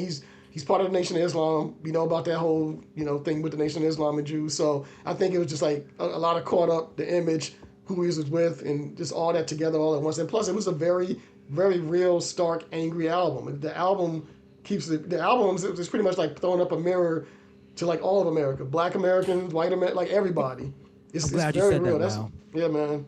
I'm glad you said that because I just want to make this real quick, but that's why I was gonna say too, because that's the thing that about Ice Cube and this album and his career early with these records is the fact that he's showing you what's happening in America, and it's a touchy subject, right? That we could talk about COINTELPRO, we could talk about so many different things, and he's showing that. But when you're demonstrating, you're showing what it is. You're angry, you're this, you're that, and it's literally just a mirror he's holding up. That's literally all it is. He's expressing what it is, and he's showing what's happening in America. And my only question, right, is that now that has been neutralized in 2025, are we better now? Are we better in the hip hop world now? Now that you've neutralized the Ice Cube records or the social commentary records that expressed things that were going on in the communities and expressed racial tensions, 2025, are we better now? So here's the thing. But Cube is still being effective with his image now, like from back then, with the election stuff he was saying, and the big three. Sure. He's still having problems now. But the thing with I agree with that, Trip. But the thing with Scan said is, are we better as a whole with the music? Because if you look at what the music was saying back then, right? Everyone was like, okay, well, gangster music this and gangster music that. But I remember like when those albums came out, there were a plethora of other genres of music out that everybody was dancing to. So if you were out and people were dancing or moving to NWA or whatever, then you'll hear like Arrested Development come on, and the same people who are the gangsters listening to gangster music were dancing to these songs as well too. So everything that came on, so it was more of a mixture of music that everybody was listening to. It wasn't just like, okay, this gangster music and it's taking everything out. Like, nah, it wasn't just that. It was more of a selection that you can pick from, but everybody was dancing to all of those records and listening to all of those records. Yeah, I'll say this too real quick, and then we can move on if you want to. Let's hold up the mirror right now in 2025, and what do we get now? Same thing. Yeah, Same thing, but I mean now, I mean you might got your red boots on, you know, Red boots and drill music. It's the same thing, but now it's like the machismo and being able to talk freely about certain things is I think even a little bit more limited, in my opinion. Oh, totally. Yeah, same thing with comedians. Everybody's catching it nowadays. Yeah. 1000%. Yeah. Yeah. And I tell you what, man, you know, one crazy thing, like, you know, NWA, Cube, and them definitely caught it back then. But yo, there were other groups, you know, there was like Guns N' Roses said some real racist, horrible shit on some of their albums, and some shit about like rape. They had like a cover where the girl was like, I mean, there was a lot of pushing of the boundaries back in the early 90s. You know what I mean? It wasn't just Ice Cube. It wasn't just NWA. You know what I mean? Sure. So it was all across the board, and it was a time. So I feel like, you know, it's just, it crossed genres, it crossed a lot of different things. There was a lot going on at that time, and, you know, for better or for worse, it got the stuff out there, like you mentioned, Scan. I mean, you know, maybe if we still had it like that, maybe there'd be more honest dialogue nowadays. I don't know, but whatever. Well, one quick thing, but remember, I think it kind of died out with Eminem, because when Eminem was saying what he was putting out, that's when they were really trying to press the button on the music at that particular time of the content that he was pushing. Because you know Eminem was wild, so he was saying whatever he wanted to say. But I guess at that point when he was putting it out, they were like, "No, you can't say that. That's improper. This and that. Blah blah blah." I'm like, kind of freedom of speech, but you know, in the sense that what he's doing is it's out there, but it's like, can he say that or can he not say that? Because it is back then there was no really a strong cancel culture. Yeah. Right. Well, that dude, he's the best selling hip hop artist ever. So obviously, he ain't stop his sales and ain't stop his popularity. So go ahead and keep pushing, moving forward. We got a few more songs to go. Let's go ahead. We have about 5 more songs to go. We are basically gonna go up to True to the Game, Colorblind, and Doing Dumb Shit. See how that goes, and we might even sneak in one more called Us. Let's go ahead with True to the Game. Hey, yeah, you motherfucker. You know who Single, I'm by the way. talking to. Yeah, you that motherfucker that betrayed your homeboys and you ain't shit. Yeah, you about to get your motherfucking ghetto pass revoked, motherfucker. Punk ass Mark, bitch made. Punk ass trick in a basket.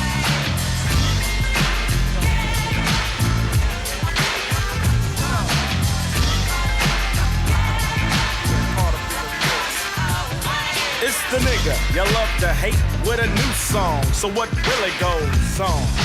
Nothing but a come up. But ain't that a bitch? They hate to see a young nigga rich.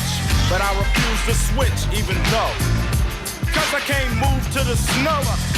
Cause soon as y'all get some dough, you wanna put a white bitch on your elbow. Moving out your neighborhood, but I walk through the ghetto. And the flavor's good, little kids jumping on me. But you wanna be white and corny. Living way out, nigga go home. Spray painted on your house. Trying to be white or a Jew, but ask yourself, who are they to be equal to?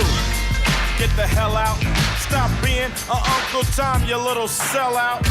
House nigga scum, give something back to the place where you made it from before you end up broke.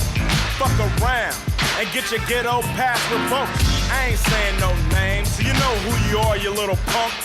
Be true to the game. Yeah, motherfucker. Yeah, you thought we forgot, huh? Shout out to Kurt Day in the building. Eyesight ain't what it used to be. When you first start rhyming, it started off slow, and then you start climbing. but it wasn't fast enough, I guess. So you gave your other style a test. You was hardcore hip-hop. Now look at yourself, boy, you done flip-flop, giving our music away to the mainstream. Don't you know they ain't down with the team? They just said they boss over, put a bug in your ear, and now you're crossed over on MTV, but they don't care. They'll have a new nigga next year. You're out in the cold, no more white fans and no more soul. And you might have a heart attack when you find out the black folks don't want you back. And you know what's worse? You was just like the nigga in the first verse. Stop selling out your race and wipe that stupid ass smile off your face. Niggas always gotta show they teeth. Nah, I'ma be brief, be true to the game. Yeah, motherfucker, I see you got your fancy cars and shit, but you know what? You still ain't shit. That's right, I caught you slipping. You know I could've got you, yeah, but I didn't even trip. A message to the Oreo cookie. Find a mirror and take a look, G. Do you like what you see? But you're quick to point the finger at me. You wanna be the big fish, you little guppy. Black man can't be no yuppie. You put on your suit and tie and your big clothes. You don't associate with the Negro. You wanna be just like Jack, but Jack is calling you a nigga behind your back. So back off, genius. I don't need you to correct my broken English. You know that's right, you ain't white. So stop holding your ass tight, cause you can't pass. So why you keep trying to pass with your black ass? Mr. Big, but in reality, you're shorter than a midge. You only got yourself to blame. Get a grip, Oreo, and be true to the game.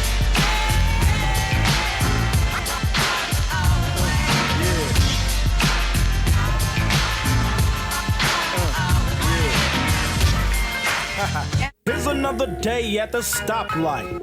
I'm looking in my mirror so I can see who can see me. South Central is putting Ice Cube to the test. With 4 brothers in the SS. Now I can't go around and can't back up. So I got a peep game laying in the cut. Is this a jack or a kidnap? Since I'm never ever slipping, I'm fully strapped. I grab my gat out the club. Do these fools got a problem with me, or do they got love? And when the light turn green, I don't zone out. I wanna see what these black men are all about. Cause if it's my time, I'm just show. If not, I'm plugging they super spoke. First they get behind my ride, then they switch lanes to the left side. I'm scoping out the one smoking endo, coming up fast, rolling down his window. He threw up a sign, I put away my 9. Fool, cause I'm colorblind. Killer Cali, the state where they kill over colors, cause brothers don't know the deal and they'll cap you. Not if they have to, but if they want to, first they might confront you. But every nigga on my block can't stop, and he won't stop, and he don't stop. Not to the bang bang boogie, but they like the gang bang, and rookies ain't the only ones that drop. Some say the little lokes is getting a little too low, and when they come to dust, they kick up the most. Say the wrong words, then whistle down the street to your homies like a bird. Bust a U-turn, come back and get served, nigga. For the women, it don't matter how loud they blouse. Get them in the wrong color outfit, can get your mouth split. It's a shame, but it ain't no thing to me, cause I slang these things like a G. It's on, it's anybody killer for the summertime. I gotta get another 9, even though I'm colorblind. Fresh out the county on bail, and no sooner do I get out, seems like I'm right back in jail for some gang-related activity. Cause every day different fools try to get with me for no more than a color, a territory. Can't rehabilitate them, that's the sheriff's story. So what's left? The judge goes deaf when you try to tell your side, and you ain't blue-eyed, boy, you better duck, cause the book is coming. So just hand your car keys over to your woman, because it ain't no sunshine where you headed, and it should've drive you crazy if you let it. But now I got time to think, because they hit me with everything but the kitchen sink, and I ain't even shed a tear. Cause believe it or not, they got more love for me here. Now picture that, but on a black and white photograph. Cause brothers, you don't know the half. On the streets, I was damn near out of my mind, but ever since I've been down, I'm colorblind. The game plan. Your at 8:45, I was told to peel a cap on the other side.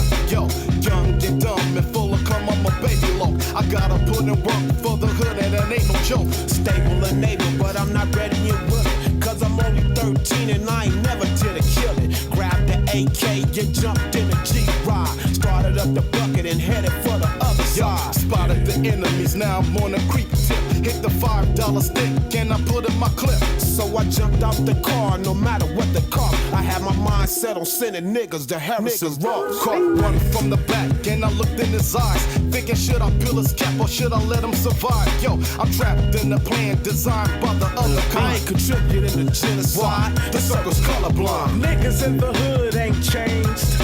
And I finally figured out that we're not in the same game. Cause I walk the alleys of Compton with nowhere to turn. Every which way I get burned. Baby blue wears blue, Big Fred wears red.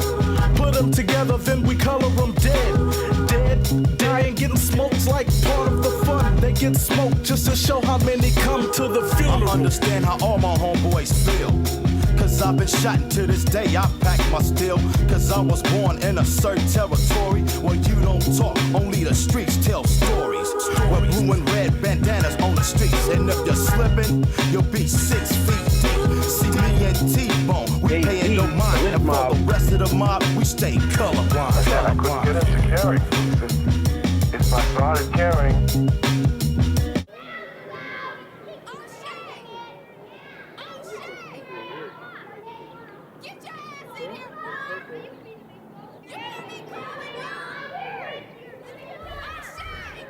I can hear my mother call. I can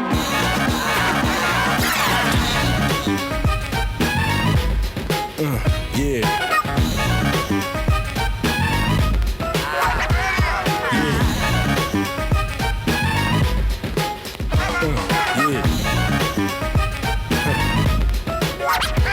When I was young, I used to hang with the 7th graders. Little bad motherfucker playing Space Invaders. Fucking with the girls in the 4th grade. Either filling on their butts or pulling on their braids. Walking with the schoolhouse bully. By doing that, I had a lot of pull, G. Cheating on tests, making a mess. Cussing like a sailor at recess. It must have been a half moon, cause you'll catch me running out the little girl's bathroom. Chewing on good and plenty, got my gamble on. At lunch, pitching pennies, yo. I was living like the class clown, pulling all the hopes, making all the jokes, man. When you young, it's hard to see that it's wrong throwing rocks at the RTD. Popping out your window with a BB gun. Better yet, knocking on your door and run. Playing hide and go get it for a little stank, even though I was still shooting blanks. As soon as the dark hit, I was still in candy out the corner market. Until I got my ass whipped, cause I was 10 years old, doing dumb shit. Yeah. 13. Yo, where the fuck is that little boy at? Stanley, bring your ass here, goddammit. Punk ass nigga. But anyway, man, yo, Bone, man. When I get 14, man, I want to buy me a rag top tray and some gold Man, dating. fuck that shit, man. You need to take your ass to school, get your motherfucking job Man, and fuck shit. that, man. Fuck you, man. Look here. When I get 14, man, I want to buy me a rag top tray on some gold Danas with a 3-wheel motion, Ken Will put out, 3-finger ring, fat ass link, and a big booty bitch to go with it. Break them off, son. It's really a shame. Young brothers and sisters today have a lack of understanding of what it really means to be black. Could you tell me who unleashed our animal instinct? And the white man sitting there tickle pink, laughing at us on the avenue, busting cops at each other after having brew. We can't enjoy ourselves, too busy jealous at each other's wealth, but coming up's just in me. But the black community is full of envy. Oh shit. Too much backstabbing. While I look out the window, I see all the Japs grabbing every vacant lot in my neighborhood. Build a store and sell their goods to the county rush sips. You know us poor niggas, nappy hair and big lips. 4 or 5 babies on your crouch, and you expect Uncle Sam to help us out. We ain't nothing but porch monkeys to the average bigot, redneck honky. You say coming up is a must, but before we can come up, take a look at us. Break them off some.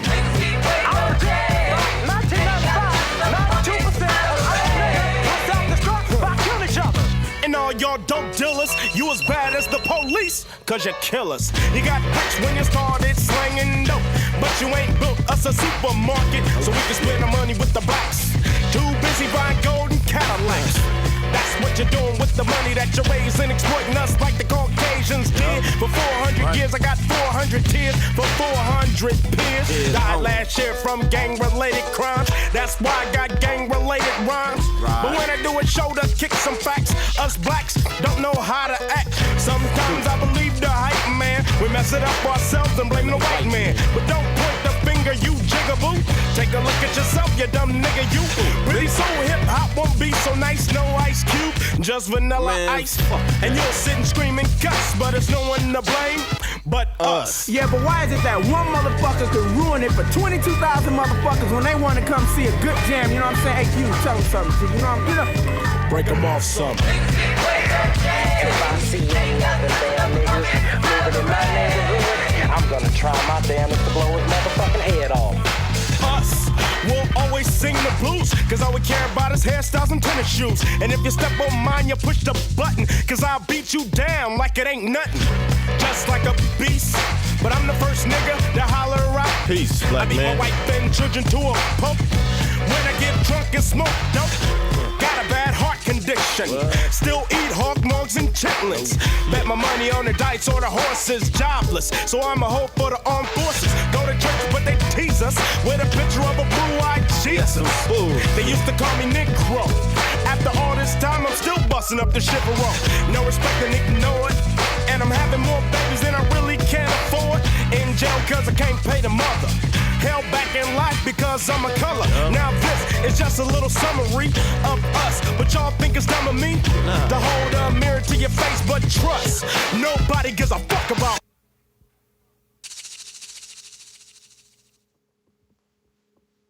There you go. One more track to go, but we're gonna talk about these last, I think, 4 before we talk about this very last one, which is another classic.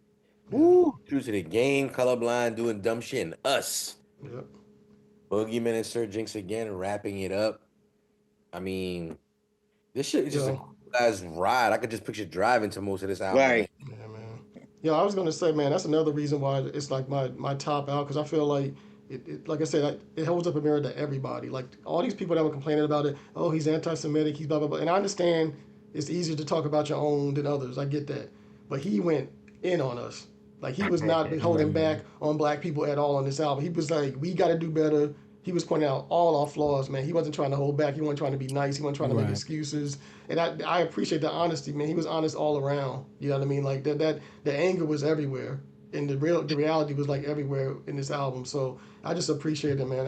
And one thing I just want to say real quick before I let anybody else go, colorblind, man. To me, so Anybody like on the death side, like Bird in the Hand is the one that kind of hits everybody. Like it hits them, like that story. The way the beat is and everything. Like to me, Colorblind kind of hits a lot on this side of the album to me, because that's a very real ass song, and it's kind of like these dudes, they really being honest about like how they feel about being in that life. You know what I mean? Not just the fact that they G's and they grew up in it, but it's like, the mental health of dealing with that. You know what I mean? And it's like it's a very reflective song. When you hear every one of them dudes comes off on that joint. You know what I mean? Mm-hmm. I think it's an excellent song. Mm-hmm. Sorry, go ahead. Yeah. The basically wrap up of the album even goes strong. Sometimes certain albums, they might go a little slow, and it's kind of like we save only the best for the beginning, and that's not the case right here. It's like every single song, even at the end, still had again dope themes, dope topics. He always stays lyrical, that's his thing, and witty. He's very witty with it, and clever. So we have one more song to play. It's the most played song on the album, probably at the time in '91. Probably one of the more talked about songs at that time as well. Probably definitely helped lead to a lot of sales on this album. Obviously, I didn't get to check the sales numbers on this, but let's see if I could. You went double platinum, I think. It listed here as platinum. Oh, platinum. Okay. But I agree with you. It's most likely.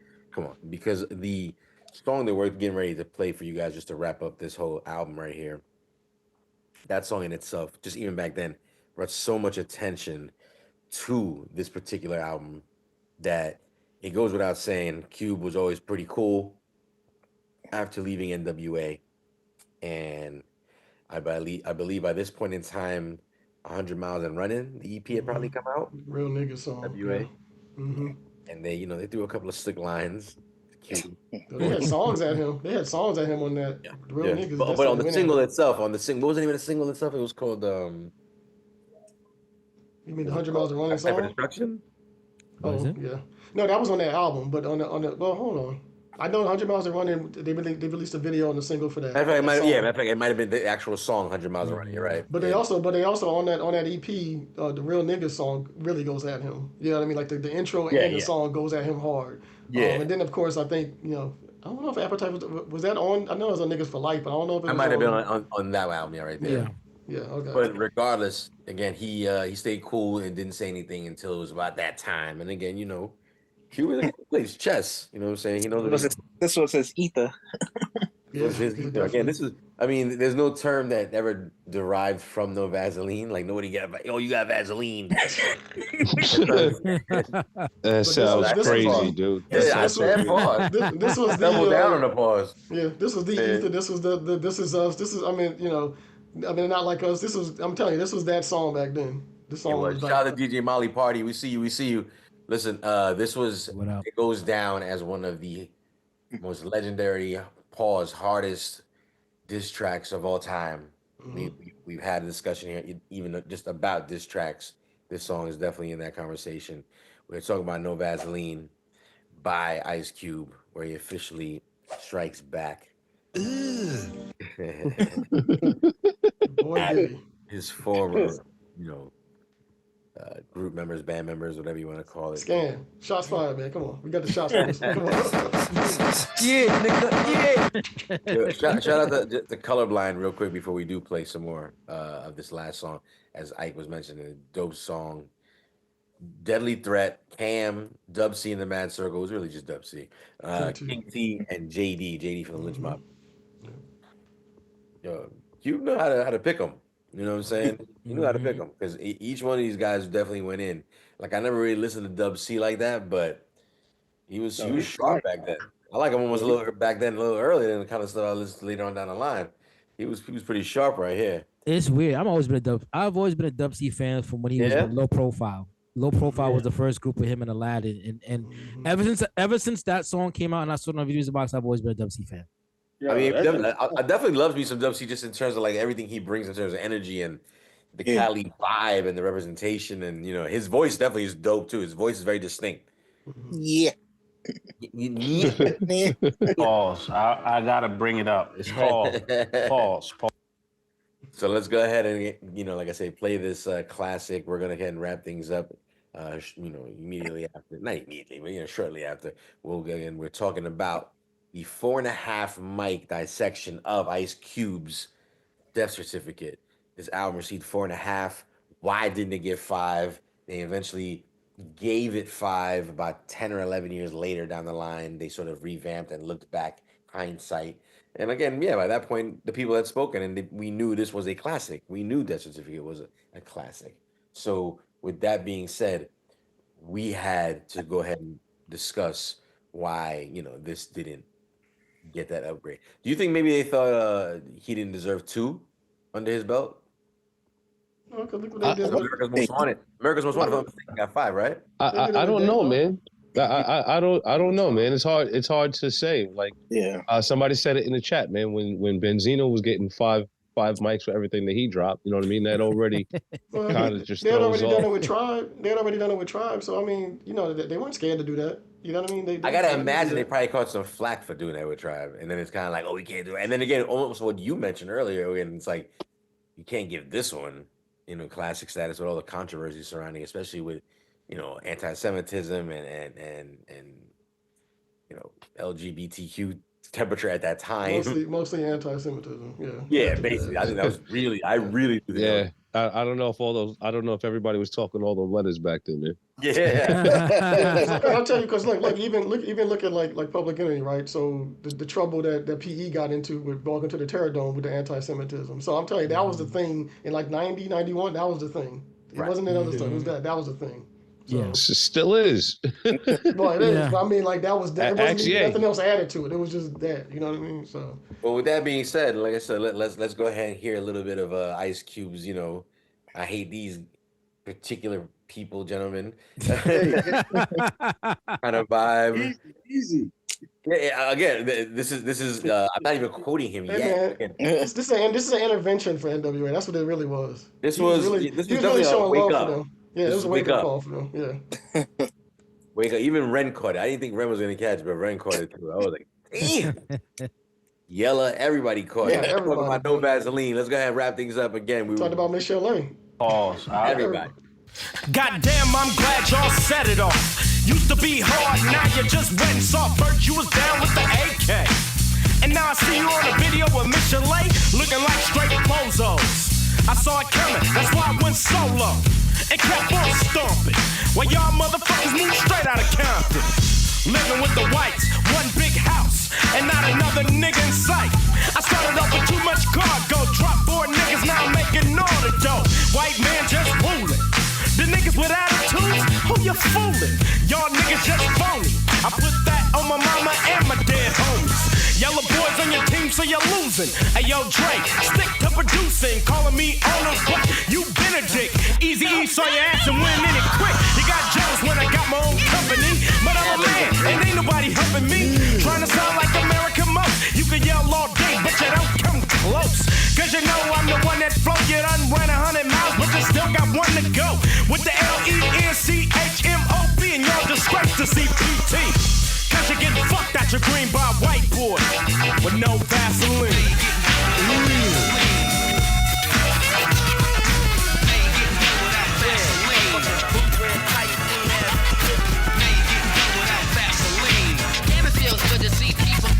The bigger the cat, the bigger the pillin'. Who gives a fuck about a punk ass villain? You're getting fucked real quick and easy dick. It's smelling like MC Ren shit. Tried to tell you a year ago, but Willie D told me to let a hoe be a hoe, so I couldn't stop you from getting ganked. Now let's play Big Bank, take Little Bank.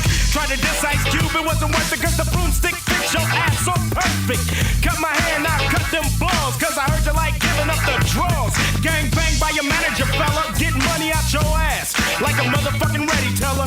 Giving up the dollar bills. Now they got the villain with a purse and high heels. So don't believe what Ren say, cause he's going out like Tooth the Kid tape. But I got a whip for you, Toby.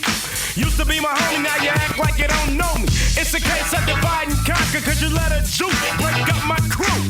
House nigga gotta run and hide. Yelling Compton, but you moved to Riverside. So don't front, MC Ren, cause I remember when you drove a B210. Broke as a motherfucking joke. Let you on the scene to back up the first team. It ain't my fault, one nigga got smart and they ripping your asshole apart. By taking your grin, oh yeah, the villain does get fucked with no Vaseline.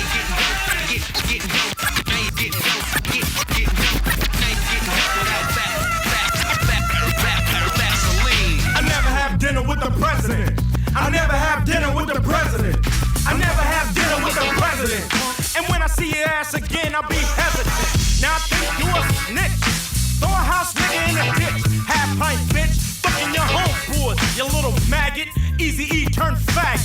With your manager, fella. Fucking MC Ren, Dr. Dre, and yeah. But if they were smart as me, Easy E'll be hanging from a tree with no Vaseline. Just a match and a little bit of gasoline. Light 'em up, burn 'em up, flame on. So that Jericho is gone. On a permanent vacation, off the massive plantation.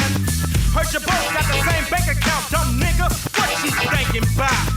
Get rid of that devil real simple. Put a bullet in his temple. Cause you can't beat a nigga for life, crew. With a white dude telling you what to do. Pulling wolves with your scam. Now I gotta play the silence of the lamb. With a mission who's a punk too.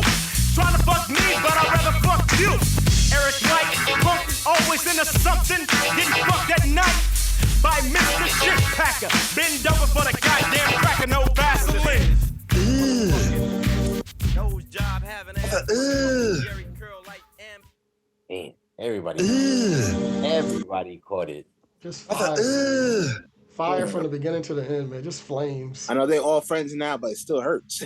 Man, yo, bro, I mean, he was using names of their songs from their out. He was just murdering them on every level you can think of, man. Just names from the name. He told them what they need to do. I mean, you know what it was too? It's like there's levels of diss tracks where you talked about, like you all Tupac, where it was kind of like, oh my goodness. Yeah. And at the time, even when NWA was sending shots, they didn't say Cube's name. I remember they were saying like, there used to be 5, now there's 4 or something left. Like they would say Benedict Arnold of the crew. Like they wouldn't say Cube. Yeah. You know what I'm saying? And it was kind of like, we're being slick. And yeah, they were. But then he did this, and it was like, oh shit, we ain't never heard somebody be like, you. Yeah. Fuck you, and he be fucking all of y'all. Okay? Right? You never heard that shit. It was like totally took their manhood, man. Just it's just like I said, and the fact that none of them like this is they were known as the most dangerous crew in hip hop, right? The most hip hop's most dangerous crew, NWA, right? And you know what I mean? And none of them really like came back, and there might have been a little slick talk here and there in the song, like a line, but none of them came back with a diss song. None of them together did. I mean, did they all took his advice? Got beat up over this song, son. I know. And they took his advice and all did what he said that they should do. They left that dude and got started their own stuff. You know what I mean? I'm being funny, but it ain't funny. D Barnes, remember D Barnes? She got beat up over this shit. D Barnes, yeah. Yeah, she interviewed him asking about that. Yo, for a thing, man. But again, it's like, because we had never, even they knew like, yo, this thing was too disrespectful. That's why they even made it a scene in the movie. I think they kind of even downplayed a little bit in the movie because it's not even so much downplaying because I think we're so used to hearing diss songs nowadays. But again, back then it was kind of like, y'all need to hear this shit real quick. Yeah. I guess. What is? Let me hear it. And you see the reaction, kind of like, hey, what the fuck he just said? Like, he was just letting it all build up and just let it all out at once on them. It was like, I'm gonna kill y'all, and that's gonna be it. He ain't had nothing else to say after that. There was nothing else to say. It was like, yo, you, fuck you, fuck you. Nobody caught the, you're cool. Nobody. It was just fuck you, fuck you. You ain't. This is why I always say, and I've said this before. This is why I always say I think No Vaseline is the best this track ever because of how effective it was. Like I understand people may like how something sounds and some might like this and like that, but to me, I've never seen a diss track that effective. I mean, maybe until recently, but I mean, like set a bar. It's at a bar. Yeah. And especially for these, I mean, NWA was like, I mean, people don't realize like nowadays it's funny because gangster rap's been around for so long, but back in like 89, 90, 91, everybody was scared of these dudes. Everybody thought these dudes were like the hardest, craziest dudes ever. Yeah. So they were just like, for this dude to like leave them and come back and diss them like that, and then none of them to really come back and say anything to him or whatever. Like, diss you, but then diss you like that's not, it wasn't a regular diss. It was a exactly. I remember Fat Five Freddy went to LA and they showed him around. They're like, oh. Mess around. Cube did, so again, I think the mentality even back then was, you ain't gonna be shit without us. You know what I'm saying? And he had some success, obviously, with America's Most Wanted. Mm-hmm. And then the EP, and he's it was like still doing it today. He's still coming out stuff. Yeah, for sure. But again, it's that build up. It's like, can you do this, right? Can you get a career? You might, you got one. Can you do it again? Because again, there's always a sophomore jinx, but it's a solo. So and then it's like, yeah, he can, and big fuck you. And it was like, is this really gonna? And then it set a bar. Like I said, it set such a standard of like, it's that again. Bullies picking on one person, and then that one kid pulls out the karate kid moves and shit. You're like, oh, like the fuck, we didn't know. Exactly. And now y'all know. You know what I'm saying? So shut the fuck up. You know what I'm saying? Because I will fucking lyrically at all of y'all anytime you fucking want it. And get your uppercut. And another thing too, man, like people gotta realize, like one of the things they were saying, like when they were dissing him after the first album, they was like, oh, well, Cube got to go over there and suck New York's blah blah blah. You know what I mean? He got to cozy up to New York in order to get some hot stuff going. So this whole album was a West Coast produced album. I believe the Boogeyman, in my mind, I believe the Boogeyman or Sir Jinx. It's those three. It's like him, Cube. It's like those are the dudes that probably make up the Boogeyman. So this is their sound. This is West Coast sound. Funk. You know what I mean? All that type of stuff. And he did it on it. This is like self-made, taking out everybody else, still going platinum, double platinum, whatever. Being controversial, talking about real stuff. Like, to me, this is like, I mean, you can't have a better like hip hop, like story kind of like than this. Like to go this hard at the government about like black people trying to get them right. Going at white people, going at your bandmates, going at your former manager who screwed you up. Like, oh, he just did everything and killed it. This is like a 10 for 10 album. Man. I don't know how the Source could even make this mistake. And like I said, they must have been scared. That's all I can think of. I think it goes without saying, because we're gonna get ready to wrap things up again. The overall question: was there any skip factors? I mean, were there any skip factors for anybody? Is there any track where it's possible? But Close to a skip factor. I don't know if I would. I could go without the interludes. Like I don't need them. Yeah, right. The interludes. Yeah. Well, the interludes I don't really. Well, I don't want to sit here and say I don't really account for, but I'm saying just as far as the songs, as far as skipping, there might be like one or two that I would listen to again, like oh shit. But if I don't know if it's on repeat as many as the rest of the songs on the album. You know what I mean? So I don't want to sit here and discredit it. So it's not a skip factor.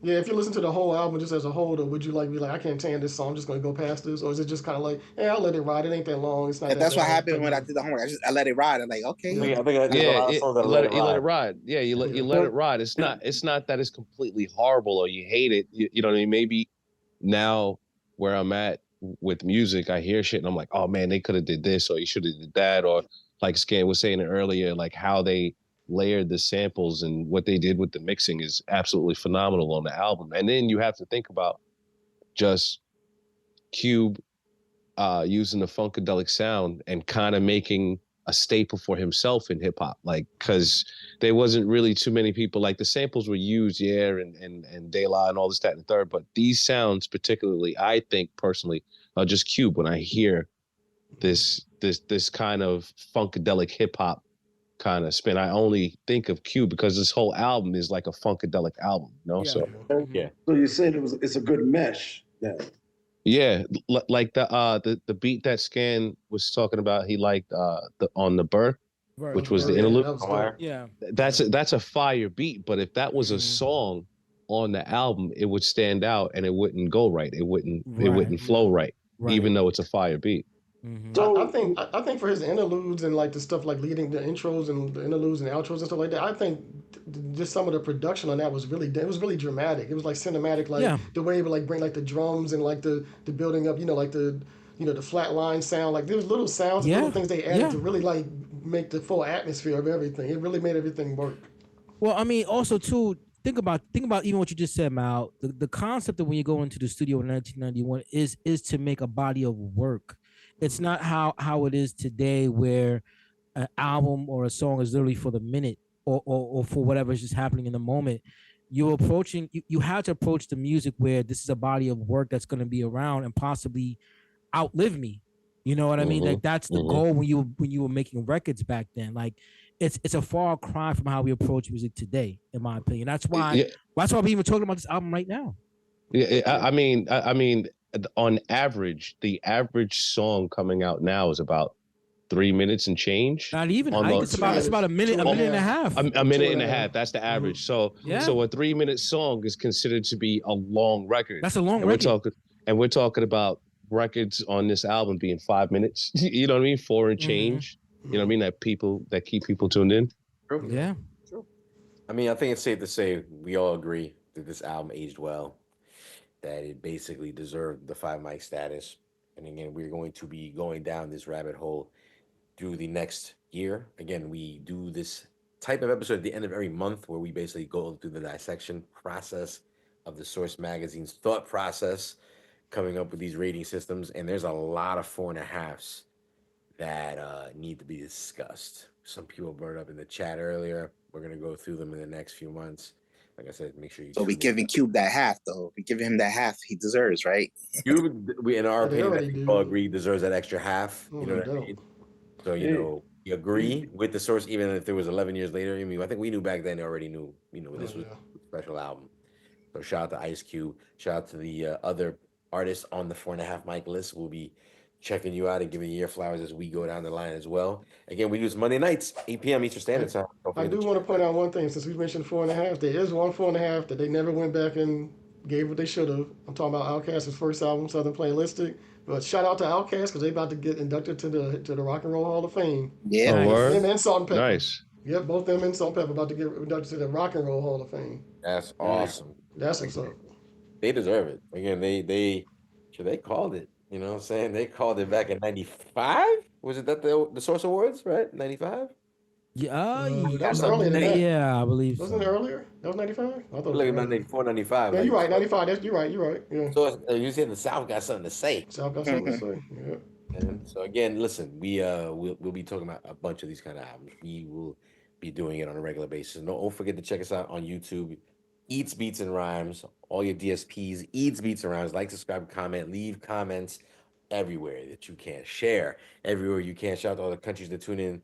Thank you so much, everybody. We'll see you guys next week with another episode of Bally. With another episode of Who Do You Got? We'll talk about that throughout the week. Shout out to DJ Hobo, who didn't join us tonight, but came up with the fire artwork for tonight's episode. Yeah, man. Hobo been Shout out getting to nice.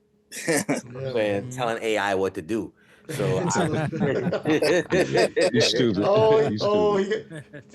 He got in your he skills. get real Hobo. special telling AI. I mean, you gotta have a certain tone with that motherfucker. You know what I'm saying? he know how to talk. He know how to tell his bitch what to do, and it happens. His AI. Next time you hear grown folks talking, shut the fuck up. You know what I'm saying? He There got you mad go. vision. He got There you mad go. vision. That's the drop right there. That's the drop right there. Shout out DJ Hobo. Shout out DJ Sensor. You know what I'm saying? Always helping us out as well. Again, we'll see you guys next week, next Monday. Peace out. See you guys 8 p.m. Don't forget to check us out live if you want to see us on Twitch. But every week, every Sunday, we drop new content, and we drop content throughout the week as well. See you guys next week. Peace. Peace. Yeah.